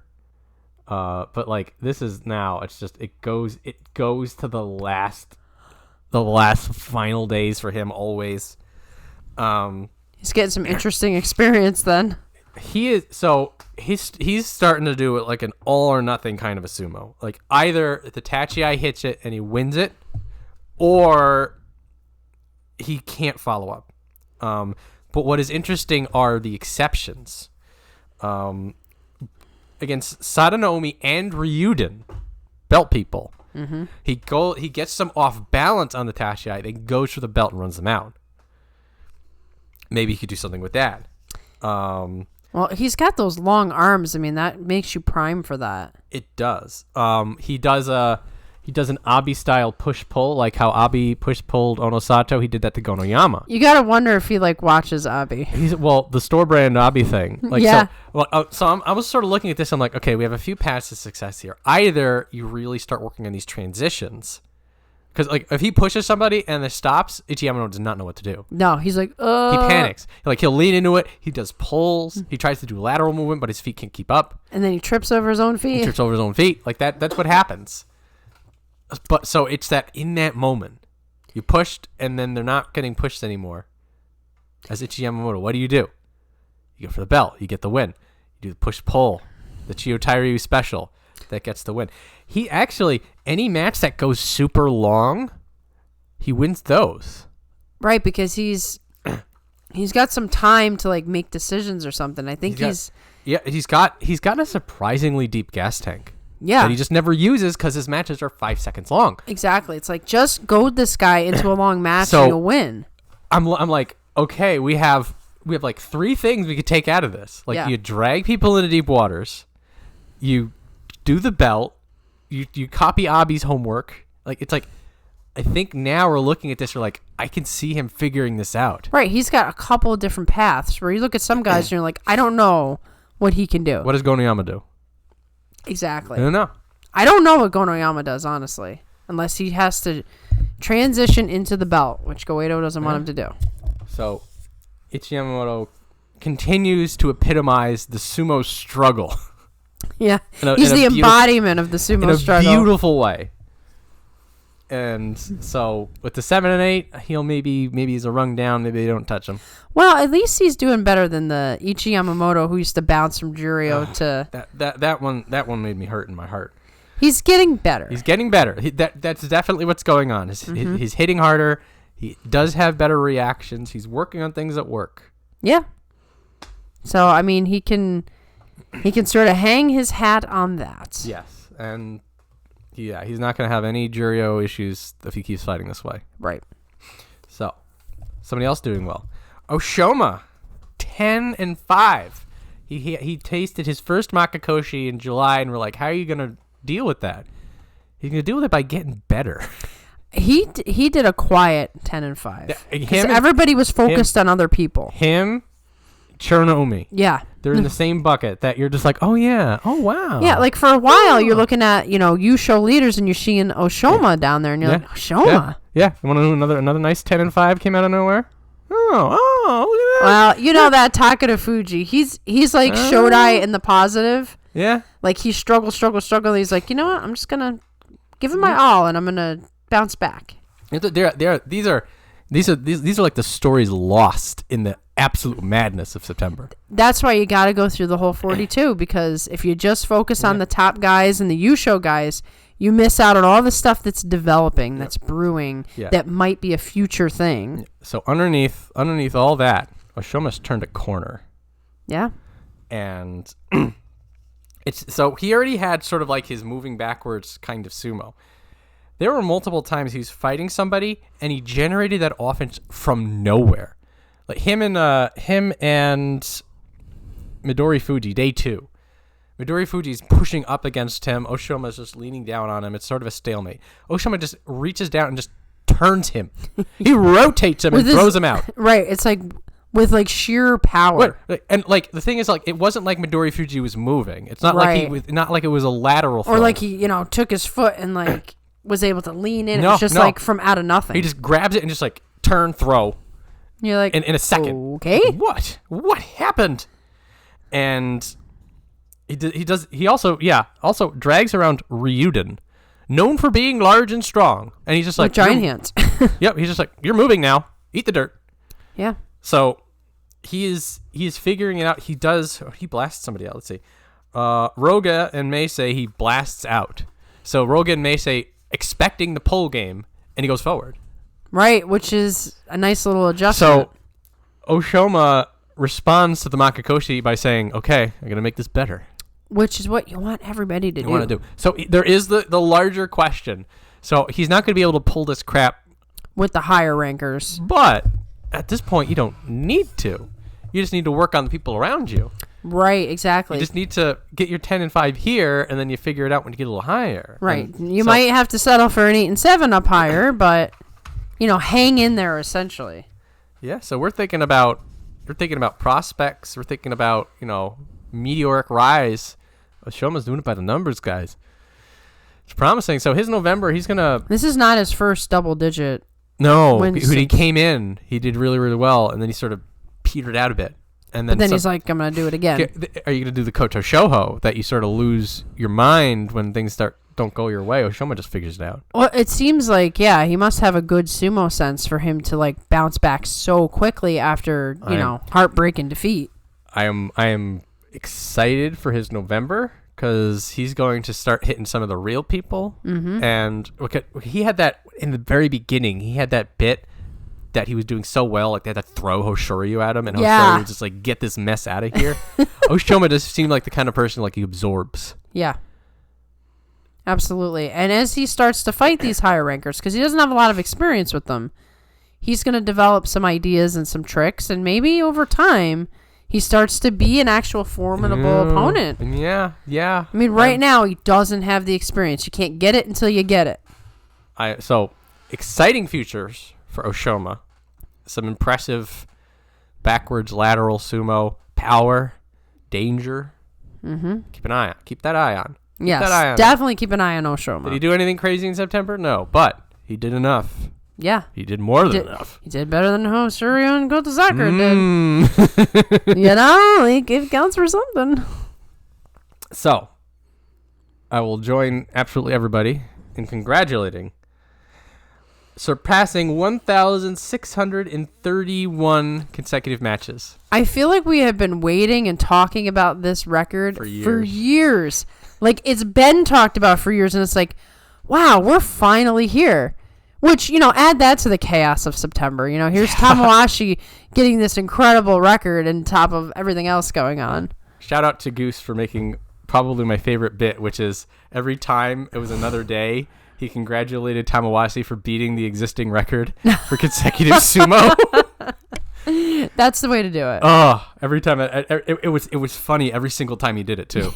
I also like Tamawashi. Yes, that was also funny. Yes, that's in the collective unconscious. Yes, the Irishman. The Irishman Tamawashi. With a 7 and 8, he actually doesn't do too badly for himself in terms of it was sumo. Looking a little rough. Like, okay, he's getting the record, but he's not gonna. He was 3 and 6 out the rip. It did seem like he's doing a lot more use of transition attacks compared to his just all forward. Now he'll still do all forward, but he's not as strong. He's not as strong. The power's going away, and people are figuring out how to deal with it. He can't even do the Nodowa anymore. Like, people are doing it to him now, which is like, oh my goodness, he got old all of a sudden. Yes, he did. But in November, he will be 40, right? I believe so. So, I mean, November is going to be a big tournament for him because there are new records, I think, when he hits 40. Well, at this point, like, he's hitting... There's another one that's like 200 matches away or something like that. It's a little out there, but yeah, so he'll be 40. Old man, Iron Man, Tamawashi, Immortal Golem, who's using his sumo sense more than his push sumo these days, but his push sumo is still as nasty as ever. Right, I mean, all you have to do is like get somebody in a vulnerable position. Yeah. He can still push you. This fight with Wakatakage, by the way, violence. Violence. Tamawashi likes the violence. So he doesn't shy away, and he never did. Never. But Wakatakage is coming at him with everything. Tamawashi's just like, sure. All right, let's do this. Let's do this. He loses, but he didn't do any pulls, didn't do any crazy. Bam, bam. Go get him. I know. Tamawashi is a machine, I tell you. Yeah. Another person who, like Ura, I don't think there's a hater in existence for Tamawashi. Well, if he hurt one of your favorite wrestlers, True, maybe. Shionokuni fans, I respect you. I'm sorry. But there may not be a lot of them left. Yeah. I mean, I think there's a whole lot of changing of guard in the sumo fandom as well. A little bit of that. So I don't know how many people actually remember Shionokuni to hate Tamawashi for that. It's fine. So he's good. He's good. What's going on with Takanosho? Is he going to possibly join us soon? 6 and 9. Of course. 9. He popped his head in for a fight versus Onakatsu and lost. Yeah, it looked like he was having fun. That fight was a bit crazy and all over the place, but it's like you got to hurry up and get up here before Tamawashi retires, although Tamawashi may never retire. Tamawashi will not be going anywhere anytime soon. No. Because he's pure instinct with the power, which means that it's going to be very difficult to beat him decisively. Yeah. Because the way he's winning does not involve raw power anymore. And all he has to do is put up some 7 and 8s, and he can stay where he is. He'll be fine. Congratulations, Tamawashi. Yes, very exciting. Next up, Roga 8 and 7, back-to-back Kachikoshi, another step forward. Yeah, he's really demolishing that whole stuck it, Mike Sure 15 thing. Yeah, he's done with it. He's showing that he's got good belt work, good defense, sort of a Ryuden style, big strong guy. If he gets the belt, he wins, and he's good at surviving until he gets the belt. Right, he'll hang in there. He hangs in there, and also, again, it's his defense that wins him games sometimes. When he was fighting Midorifuji was all cylinders, blasting him out. Roga survives long enough to turn the tables. And somebody like Terunofuji, they're never going to... Midorifuji and Takafuji aren't going to fight each other, but hypothetically, like, Takafuji is the kind of person who just fade. Right. Roga does not fade. Right. Like, Roga's probably thinking in his head, Midorifuji's only got so much power, so if I can withstand it, I got this little dude. That's the mindset. He's a patient man. Right, and he's young, so he doesn't have the energy issues that, Takanosho has at this point. So he can hang in there for a while. He's probably working on his cardio and such. Yeah. And he is So what probably stuck him at 7-8 for a little while is that his speed wasn't always there. Yeah. Against Onokatsu, he gets the belt first. And so it wasn't the defense there, it was the speed that got him the win. Which, once again, he's going to learn from this tournament. Yes. What works? Let me do more of that in practice. Let me try this. I'm starting to see success, finally. Let me do more of the things that work. It's a slow and steady for Roga. Yeah. I see some 8 and 7, 7s and 8s, like maybe a 9 and 6. It's working its way forward. He's moving forward. It's like Kotoshoho. It's just you don't have to do your 10 and 5s all the time. You can just plod. Do your little 8 and 7s and build your repertoire. Well done, Roga. Yes. More Roga, please. Sadanoumi, 7 and 8. Again, the I know. The rough just can't get it together at the end. It's like beat Onokatsu. Come on. It's so, but probably tired out by the end. It This guy's the second oldest man.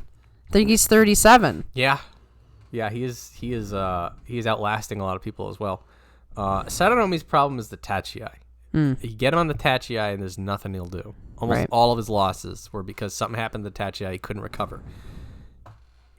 If he's able to do anything off the Tachiai, he's awesome at controlling people. Like he will be able to it's very like reading their emotions, kung fu style. I push, you pull.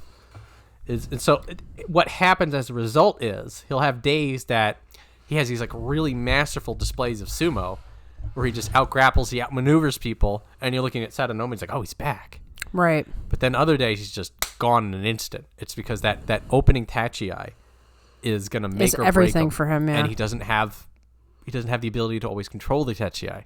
Right, and the thing is these people he's fighting, they're younger, they're stronger, they've got more endurance. Obviously not always the case, but still, even an Endo might have more energy than him on a certain day. This is sort of where how much of this can he ever improve on? Right, we're not talking improvements when it comes to someone like him. It's hang in there, buddy. Yeah, but similar to Tamawashi, he's not like the raw power is not what's getting him the wins anymore. Right. It's the smarts. He will have his hardy throws, like the garbage truck throws. That's still well in his purview. Mm-hmm.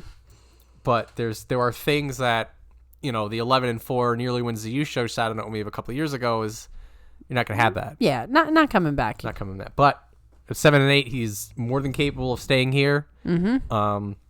And what these veterans are going to start to do is a trend of kicking out the youngsters. Right, you're not ready for the prime time. You're not ready. This is a theme that's going to be interesting, that a lot of these people lower down who are really good at sumo but just don't have the power or the reflexes to do it how they used to are now fighting all these up-and-coming hotshots, and we're running out of those people that can just shoot up the ranks. We are. And so what's going to be fun about your Tamawashi, your Sadanoumi, your Hokutofuji, your Nishikigi, your Takarofujis, your Ryudens, Takayasu's not going to be here for much longer, is you have this wall of raw sumo talent that's just in a 35-year-old body. And it's kind of funny to think about this like new hot shot coming up and having to fight Sadanoumi, and he's just looking at you sideways like, all right, let's see what you got. So this is what the lower division is shaping up to be. So the upper section around Sanyaku, you've got these people coming back. You get all this momentum, all this fire, this Shark Tank developing. Down here, we're getting some more like traditional classic sumo. We're getting to see people's dreams die in front of us. Right, you're like, these are the guys like slamming the door in your face. Yeah. Like you cannot enter. So if you're looking for something to be excited about down here, watch these veterans test the youngsters. And it is funny. And also then they have to fight each other because there's only so much space at the bottom. Right. So I don't think Kagayaki will be part of so that. This is where, if this was a 2 and 13, he's done. Mm-hmm. But the 3 and 12 makes this math really weird. So Kagayaki is unfortunate proof that you need 2 bashos. So we always talk about we need 2 tournaments for it's a pattern. Because last tournament, he was 9 and 6. It looks like he had everything figured out. He was evolving his sumo. It looked exciting. And here, he loses 11 times in a row. What a I mean, look at that. That is just hard to witness. It's about a week and a half apart, but the win against Roga and the win against Endo were both that 9 and 6 Kagayaki. Mm-hmm. Good pressure, strong movement. Maybe there's something about grapplers that he hasn't felt on. But everything else, very passive sumo. Mm-hmm. He just stood there and he waited for something to happen, and then it didn't happen, and he lost. You're like, what's going on? He realized he was going to lose everything, and so he finally wakes up and a bit of a chaotic, more Gonoyama not really fighting either, but... Yeah, it's almost like he took advantage of what was going on with Gonoyama. A bit of desperation, but in any case, all of my hopes for Kagayaki building it back up seem to be back down again, and he is going to be part of a weird conversation about Juryo. Well, there's not a lot of hope in Juryo, so like you said, it might spare him. We're a 3-12 on most other Bazukes. They're going down, They're down. So he's one of 5 people in this section that are just not having a good time of it.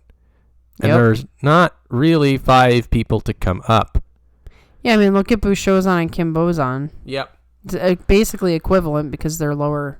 They're lower down. And they also did poorly. And it's very unfortunate because both of them, I wanted them to do better. We'll talk about Bushozan next.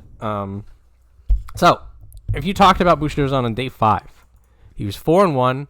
He had his lateral movement going on. Like, Bushozan is a lateral push and thruster. Mm-hmm. So he'll go forward, and then he has the ability to go left and right, which is fascinating because usually you're just a north-south guy. Right. So that lateral movement is sort of his trick to getting a lot of wins. Mm-hmm. And because he finds angles and stuff like that. And everything was going really, really well. Him and Hokutofuji really went after it. It was a great fight. He won. He earned it. I'll say it as a Hokutofuji fan. And then the rest of this here. Once again. The rest of this here. What happened? He was beaten. Like, it was like he wakes up on day 6. And he's back to Juryo Bushozan. Mm-hmm. All of a sudden. Which we hadn't seen for a couple tournaments. You know, he was doing okay. He was doing fine. He was doing better. We're looking at him. He's like, he's the new guy. He'll be fun. There's something about, old habits die hard. Like, something went wrong, and you started resorting to old things that don't work. I think you're spot on about it because, yeah, he just reverted. And then it was like the first week was the Bushozan that were of recent memory, and then the second week was the Bushozan that got thrown out of the top division more than once. You gotta wonder, like, did he just wake up one day or one match didn't go his way and then he lost all his confidence? So one thing that concerns me, when he was fighting Shirokuma and Onokatsu, he gets pushed up to the edge and he does that give up. That suggests injury a lot of times. So now in both of those cases, like, he was dead to rights. Like, he was gonna lose. He was gonna lose. Bushozan doesn't have the ability, like, particularly both Shirokuma and Onokatsu have a very good grapple smother, and he has fought them a lot in Juryo. Right. So optimistically, in the back of his mind, he's just like, they've beaten me like this before. They're going to do it again. I'm just going to save myself. Right. But whenever you see that give up, you wonder. You fear. The give up is never a good sign. Rarely is it like, oh, that was nothing. It usually means something bad. So, unfortunately, a big step back. And likely Juryo? I don't know. It's going to be a weird talk. Theoretically, he's the least likely. Okay. Because he's higher up. And then it becomes, is the 312 better than the 411 better than... No. It's not. It's unfortunate. They might just be like, I like you and I don't like you. Yeah. And, Or maybe, yeah. But I think they try to hide it, so. Usually. Who knows now? Yeah. It's an unfortunate setback for Bushozan. Kinbozan, also 411, also out of nowhere. The Ozans, man. A collapse. Clearly, he was out of sorts. I think he is possibly still injured. So he did this thing. A lot of times when he's being driven back and losing, like, he grabs onto them and then he's just like holding on. We're like, don't do it. Yeah, No. like it's sort of like he was like in a roller coaster ride or something. He just holds on, and then just the roller coaster pushes him back. Yeah. And then he looks up and he's out of breath. So there was something wrong. Something wrong with him. And yeah, also for somebody that big to get outgunned when a lot of his success was based on him leveraging his power, like something is just not. It didn't work out. Yeah. Something's not clicking. Yeah. And it feels like most of his wins was the other person losing, particularly Kagayaki. So like Kinbozan and Kagayaki both did nothing on each other, but Kinbozan wanted to win. So he just turned it up a little bit. A little bit. Like he gave it a little, and that's how he got that win. So that's like the kind of wins that Kinbozan had. And that's unfortunate. I mean, there's nothing to build on from that. There's not. So if he's still injured, if there's something going on that he's just actually like physically and mentally rebuild something that can get better, then he'll be okay. But if it's like this is the new old Kinbozan, well, he's going to be spending some time in Juryo. Maybe in Juryo. It's fairly likely he's down, which is... Yeah. He's just that half rank low enough. It's bad. But, maybe it'll be good for him.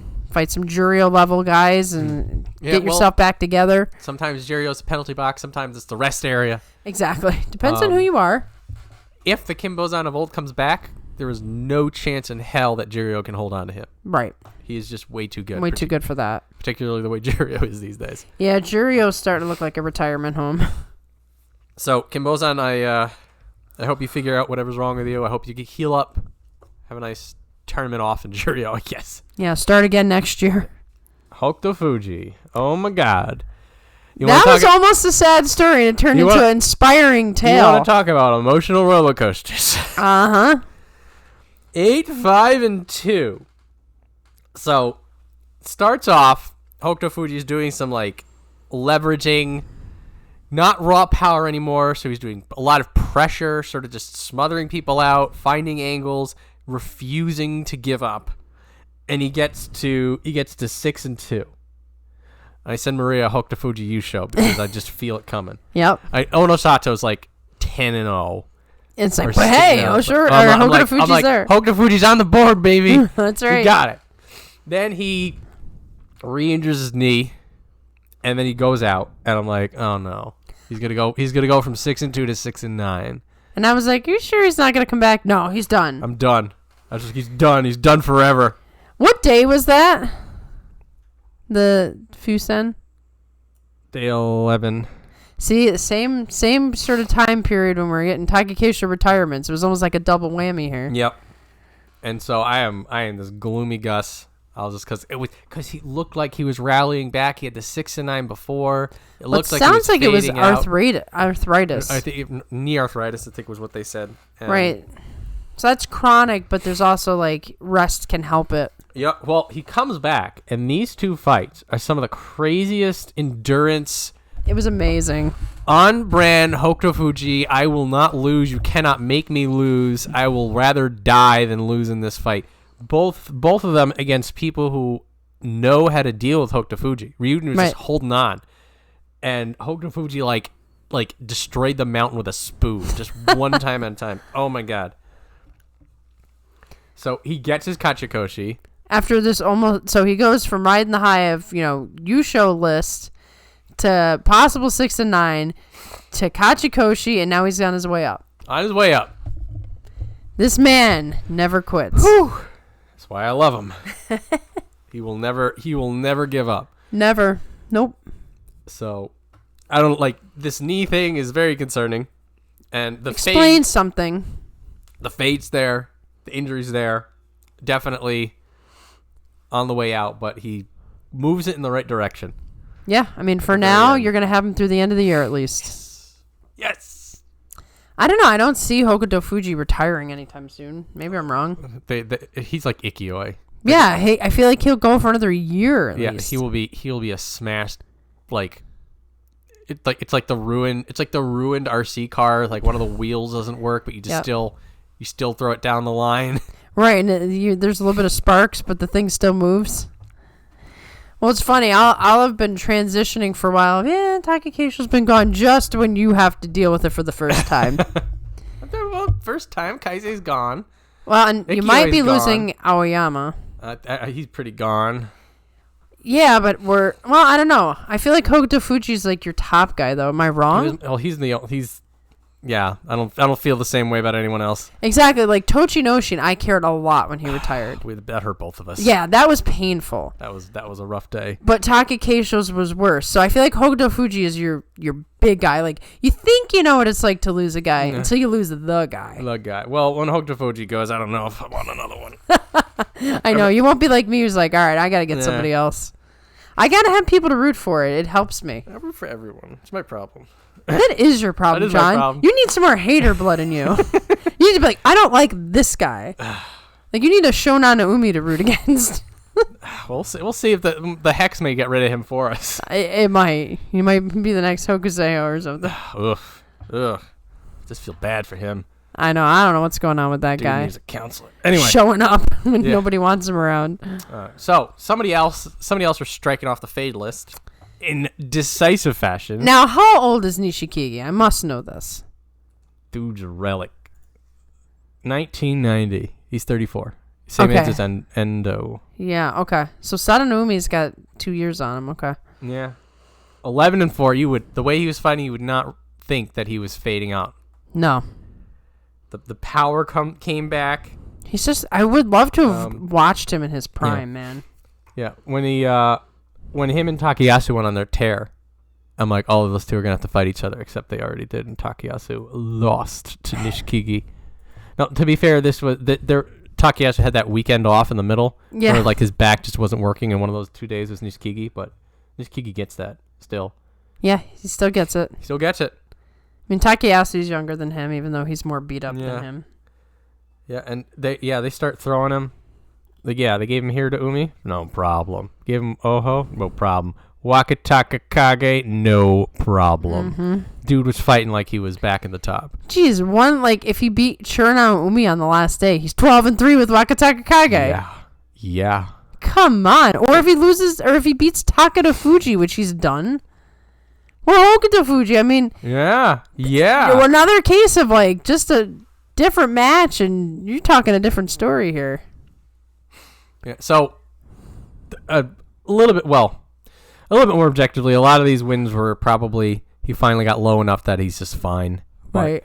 But it's worth noting that he beats some really big names. Right, and if he had won just one more match, they would have given him Onosato probably. Maybe. And so typically when you have this veteran coming up, they throw you people to knock him down. Like if that was the case, then he loses the Kira to Umi, then he loses the Oho, and then he's an 8-7. Right, so he's no threat. But Nishikigi was on his game. Mm-hmm. I don't know if that'll happen in November, but I was so He might be a little tired in November. A little tired.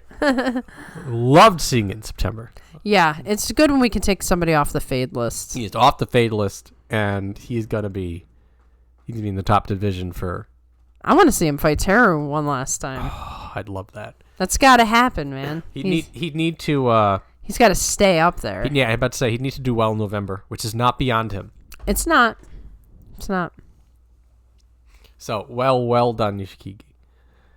Very pleased to see it. Ryuden barely squeaks it out on the last day.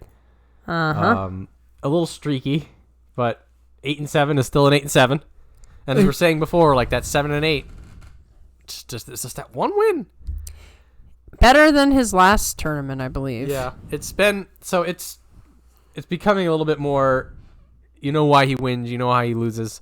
He can use his raw power. He'll outlast you. But what he's running into is that there are people that he's fighting that are better or more effective on the belt than he is. Mm-hmm. Not because he's not good on the belt, but just because they're a little faster, they're a little fresher. Right. He's starting to get a little worn out, maybe. Yeah. I mean, you have, when you're fighting Takayasu, you're not getting that. The Terunofuji one was definitely the who's going to win it today. Yep. Somebody like Roga, better on the belt. And then a lot of the other people are able to keep him off the belt. Or they know better than to let him have it. Well, he has some trouble with Midorifuji. Yes. Because Ryuden's so big and Midorifuji's just kind of getting in all his blind spots or something. Yeah, Midorifuji also can't... Ryuden can't use his strength to contain Midorifuji because Midorifuji's defense is so strong. Exactly. So this is... Ryuden's hitting this point where he's comfortable enough to stay down here. Mm-hmm. He will do well here, and he's just going to start beating all these young kids. Right. But as the technique starts to go, the power starts to go, he's going to... He can't beat the guys. He's not going to be able to go much higher. Right. He can only beat up to a certain level. Like that 8 and 7 will bump him up to maybe even a spot he's going to struggle in. I don't know. But he is he's good old-fashioned power belt sumo. Sort of the classic, the favored. And he's going to be him like all the other veterans are a test.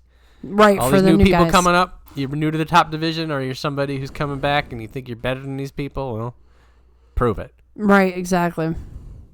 Imagine like the shocked look on one of these guys' faces when Ryuden just like grabs the belt and just picks him up and throws him out. Yeah. Like, you got to get a little stronger there, Sorry, kid. buddy. You're going to be winded on the floor. Yeah. So, speaking of them new kids, Onokatsu saves it at the end with a 7 and 8. Didn't think it was going to happen. I thought him and Shirokuma were both going to just get thrown right back on that. But Onokatsu gets it together at the end. And, against people who are mainstays at this point, and then gets a Tamashoho, but that's fine. He did take a little bit of advantage of Sadanoumi, end of the tournament. Yeah, a gassed. little bit faded. But hey, when you're a young guy, you take it how you can take it, Yeah, so Onokatsu definitely has the skills, but he just needs the confidence. He needs the power. Needs to bulk up a little bit. Execution. Now, is he in Onosato stable? I believe he is in Onosho stable. Okay. Yeah. Okay. So, yeah, it was a... I get the Onos mixed up, too. It's that one's Ono. It's the Sato and Onosato. That's the important things. Okay. And then it's the Ono and Onokatsu. That's the important part. Okay. It's like how Hokutofuji is not part of Isegahama. Right. He's got the Fuji. So for Onokatsu, he does get it together. He rallies. Definitely, he starts to focus. He sort of like sticks to what he knows. Which is what you should do when you're brand new. And then like he gets some. No, again, this is interesting. This is where Takayasu's back fell out. Mm-hmm. That's 6 and 9. He's in trouble. I'm interested to see how he progresses. He was one of the new hotnesses that sort of had a rude awakening. Right. But again, I look at this right here, and that if he couldn't get it together, that's a 4 and 11. Right, and the truth is, next tournament he'll be all the more wiser. Yes. And we'll just see if he can build from it. Yeah. So he has survived the debut. Yes. He has done enough to stay in the top division. That is in itself impressive. Right. And now he's earned himself an opportunity to build. Right.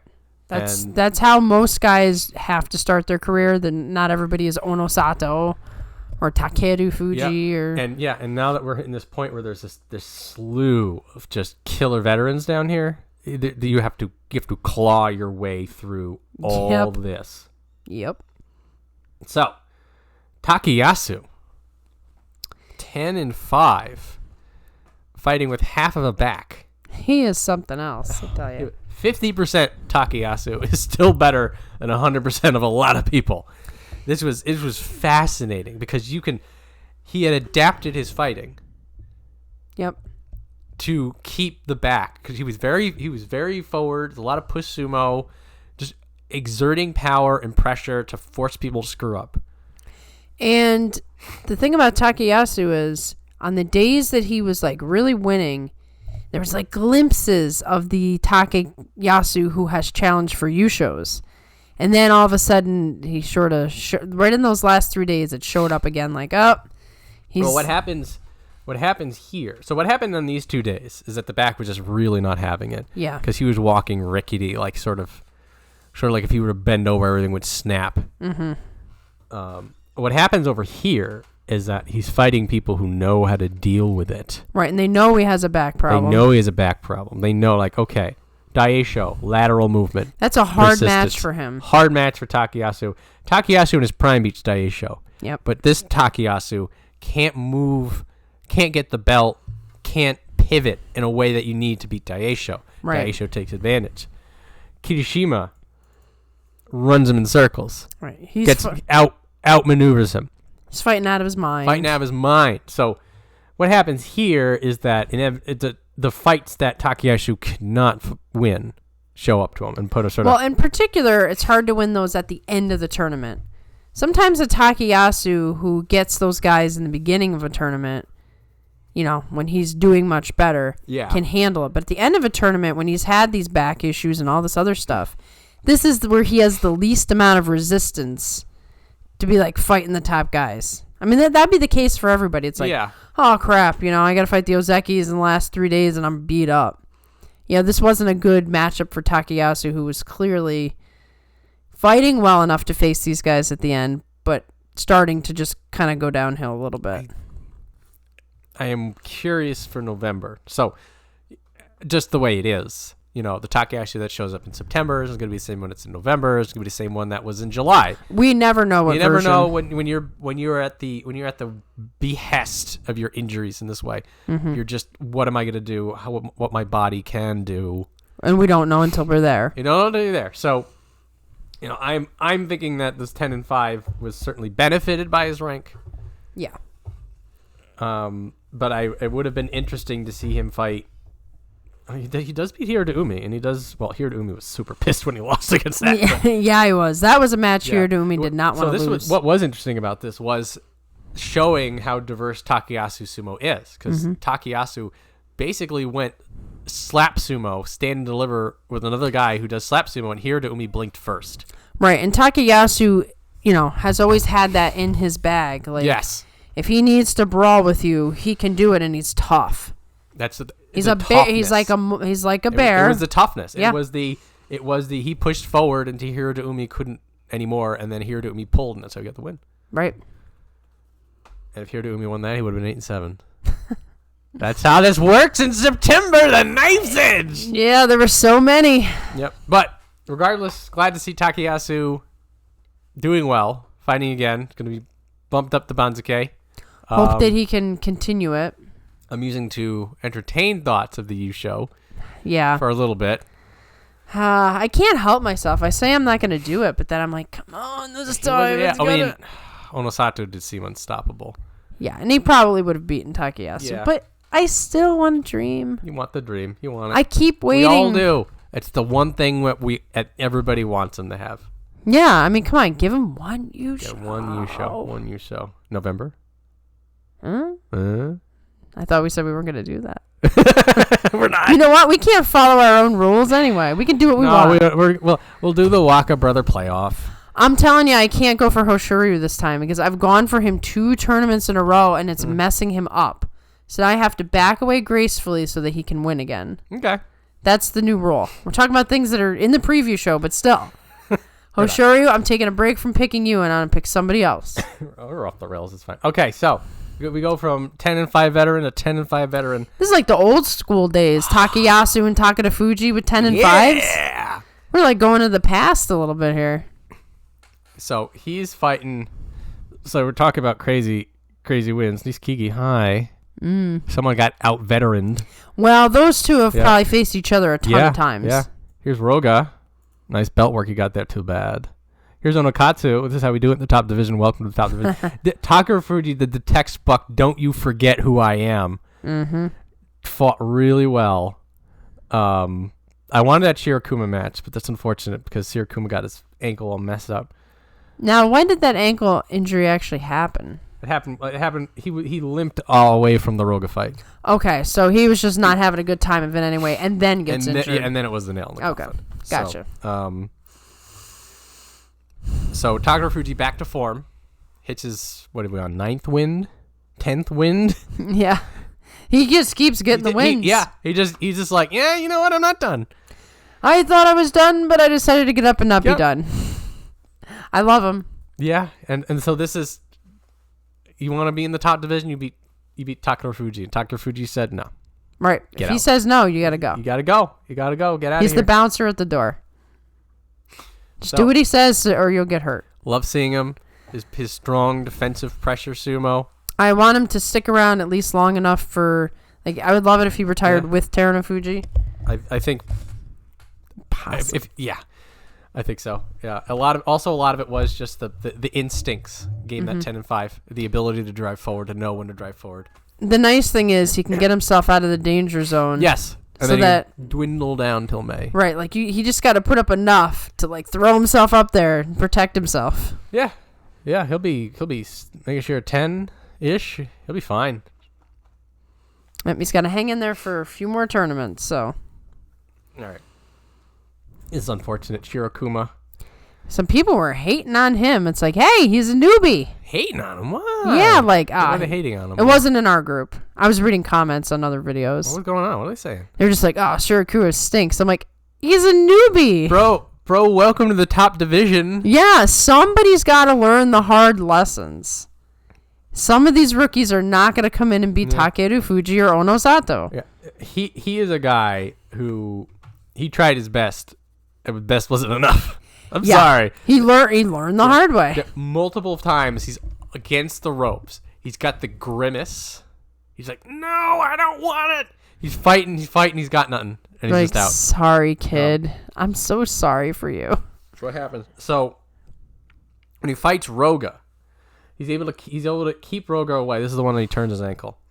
He's able to drive. He's able to keep Roga away. But the thing is that he's just not good enough to get Roga. And Roga, being a patient badass, is just like waits for him to gas himself out and then gets. It's kind of funny because it's like Roga went from being Shirokuma yes. to now being this the is what transition. This is why that fight was took my interest is because as much a showing of how much Roga has evolved, then it is sort of I looked at Shirokuma and I'm like, that was what Roga was going through. That was Roga, yeah. Then he has an ankle issue. I think the ankle issue is like it's like not a big deal. It's just like he just. It's like, why fight? Things are not going well anyway. I'm going back to it's also Juryo. it's one of those stay off it for 2 weeks and you'll be fine things. Right. But like the 2 weeks is the end of the tournament, so Right. back down to Juryo, unfortunately. He's got a lot of spirit, and even in his losses, like he was focusing. It was that high energy. I want this. Right. You like to see the hunger from the young guys, even if it doesn't work out. Yeah. So normally, a lot of it, there's a lot of issues of, it's mind, body, spirit. Mm-hmm. And this is the case. Like the spirit's there, but the mind and body haven't caught up yet. Right, and it takes time. It takes time. So, I think we'll see Shirokuma back. Yeah. I think like Probably 2 tournaments. 2 tournaments. Also, like I think it'll be 2 attempts. Okay. So like the second time, maybe he struggles and sticks. Maybe it'll be like Onokatsu. But I think like the third time he comes back, like, it'll be like that's when he figures it out. Okay. I think, and then from there it's just he goes. Yeah, clip this one too. I think See if this prediction 3 times is the charm. 3 times the charm, and then Shirokuma's in the mix. right. He's doing Ole with Gonoyama. It's funny to like throw these young guys in and say, hey, a year or 2 from now, remember when? Yeah. That was Hoshoryu once too. Hoshoryu was on the struggle bus for a year. Yeah, he didn't start off the Hoshoryu he is now. No. He took his time. Give him time. Shirokuma will be back. He'll be back. So, Kitano Waka also on the way out. Shade was being thrown at him too. Maybe people are just salty this show. So weird. It was a weird one. Well, Kitano, like you look at him, better than the 4-11 he had before. Yep. He's improving. Yep. Some of his wins were pretty dynamic. He's got some good backward sumo going on. Skill gap is still there. Yep. He's not ready yet. He didn't learn enough. But he's better off than he was the last time. Right. There is progress. And that's what matters. Sometimes you got to claw. Yeah.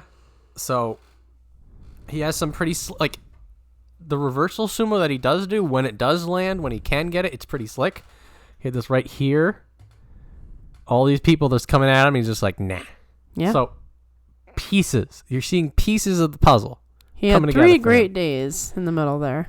And A win on the last day is sort of a nice little I'll be back, you know. Uh-huh. I always love it when you win when it's already decided. Right. For Makakoshi specifically, because at that point you're sort of just like, I'm fighting, this one's for me. Exactly. It's like, you know what? I'm on the last day. I want to feel good when I walk out of this arena. Yeah. So one day he'll be ready for the top division. Yeah. Not today. No. Not today. Back down you go. But yeah. So for both of these guys, no, they're not ready yet, but they will be ready. 2025. Right. We'll see. What we get out of them. We'll see him again. And then I didn't think this was gonna happen. oh my goodness. I was shocked. Nishikigi 8-7. He is not giving up. On the last 2 days, he was 6-7, and he's just like, no, clawing at the walls. This dude, this is why he is so enjoyable. He does not quit. He does not. He really wants this. Really, and the thing is that persistence is the difference between victory and defeat for him in a lot of his fights. Mm-hmm. So a lot of the newer people, Shirokuma, Onokatsu, and then some of the people who are struggling, Ichiyamamoto and Kagayaki, they hit a stalemate. Mm-hmm. And Nishikigi wanted it more and knew how to handle the stalemate. Right. He knew what to do, how to evolve the sumo. Yep. And when you're this low down, you get to fight other people who don't. Right. Have a little bit less experience. A little bit less experience, a little bit more nerves. And now his larger issues of the sort of the Enho style, catch him and dump him, still there. That's where the 7 losses come in. Being so small Yep. and able to be pushed around. Yep. Bigger than him, bigger than him, bigger than him, bigger than him, bigger than him, bigger than him. The poor guy. So the Nishikigi is just like Midorifuji has the grit to hold firm against anything that comes his way. Nishikigi was always the more lateral, and then the injuries took that away from him. Right, and that's really what's been hard for him is he can't move the way he used to, and that's how he used to win. Yes. But the 8-7, amazing. His miracle hold turns into a proper hold. Well, that 6-9 really did him some good, huh? You know, it was bizarre and shouldn't have happened, but you know what? I like Nishikigi, so fine. Do what you want. Couldn't have happened to a better guy. You know, the Banzuke up until this point never really impacted me super hard because I was always a fan of Takakeisho. So it's like, what's he going to go to Ozeki West? You know, but now I can actually pay attention more seriously to the shenanigans. This is some shenanigans. I'm so glad he got the. Can you imagine if he didn't?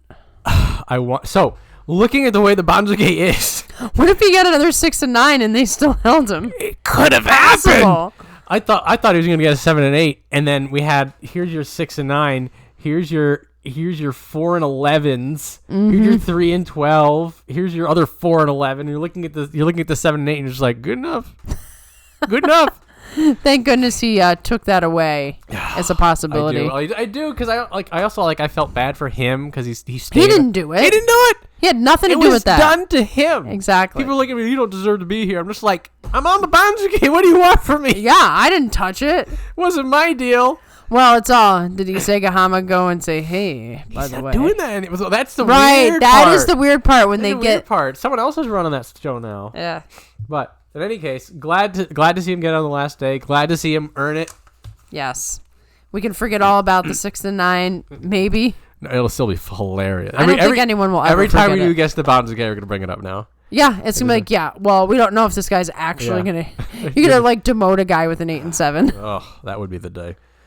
So, special prizes for outstanding performance. Wakatakage for being a complete badass and for beating Onosato. Mm-hmm.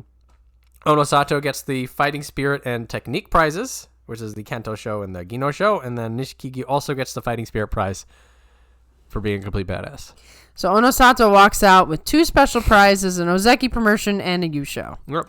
Not a bad deal. Not a bad deal. Kirishima Henkas and gets nothing. Yeah. But a 12-3. Thank you. Yeah, well. People say the Henkas don't get punished. There it is. You just lost $50,000. Yeah, actually, it's true. There it is. They definitely did it to him because of the Henka. Oh well. He's just gonna be Ozeki the other way then. That's fine. That's right. All right. So here's Jiryo. So we were looking at this beforehand, and we're like, here's just a stack of really good people. You have Oshoma, who's back in. Yep. He's Onosho. He's like, he doesn't belong down here. He's re-injured. That sucks. Right. He's going to have to climb back up again. Tuki Hayate, we saw him. He's back. It's very nice. Shishi was 7-6 and makes a run for it at the very, very end. Shishi gets to bounce his face against the top division in November. Yeah, it's probably not going to go that well for we him. did see him. What did he fight? He fought Terunofuji, and then he fought Kinbozan. And he's awkward. His body, like, it is. He doesn't seem to understand how to use it. It's interesting because he's sort of just, I'm a big guy, and I'm just going to throw myself around and see what happens. Right, like he has to crouch down because he's so big, because you're supposed to stay low in order to be balanced, and he's still upright, and he sort of lumbers. I want 15 days of this. It's gonna be fun. I was fascinated. If nothing more than to hear Goose have some new quip every single day about Shishi, it's gonna get a little rough. You know what? Maybe you're right. Maybe I do need to find someone to hate on. Oh, yeah. Because it is hilarious. It is hilarious, but you are too nice. That's a problem. You're the nice person in this group. I'm not nice. It is. Is there anybody that you can find in your heart to be like, I don't like him? Let's find out. It's got to be somebody, John. It was Hokutofuji, but I was mad at him because I believed in him. I believed in him. I wanted better.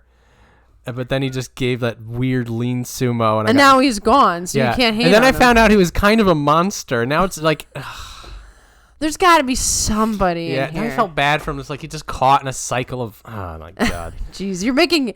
Yeah. You really are too nice, John. You're like starting to feel bad for Hokutofuji. I do feel bad. I kind of do too, but. Yeah, he's kind of a jerk. So maybe we need somebody in Jiryo coming up that you can dislike. Let's find out. All right. So, unfortunately, Tamawashi, we were talking about him maybe coming up, but he got a 6-9, so maybe it was for the best. We have to go down to an 8-7 at Jiryo 5. Man, Hakuoho is really struggling. It's bad times. I really hope it's not that he's injured. Like, if it's just he can't figure it out, you can figure it out eventually. But if he's injured and, like, never going to be in good shape, that stinks. It was pretty rough, but he's just gonna. I think it is one of those things that he just needs to figure it out. He needs to change his name back. That's what he needs to do. Ochi. Yeah, Ochi was doing great. Hakuoho, not so much. And then we have to go down to Jiryo 8 for an 11-4. They're not going to put him up. Well, again, 5 people going down. Okay. Are you gonna let Kagayaki's 3-12? No. We need a third person. Are you going to let Kinbozan's 4-11? We need a fourth person. Bushozan might be saved.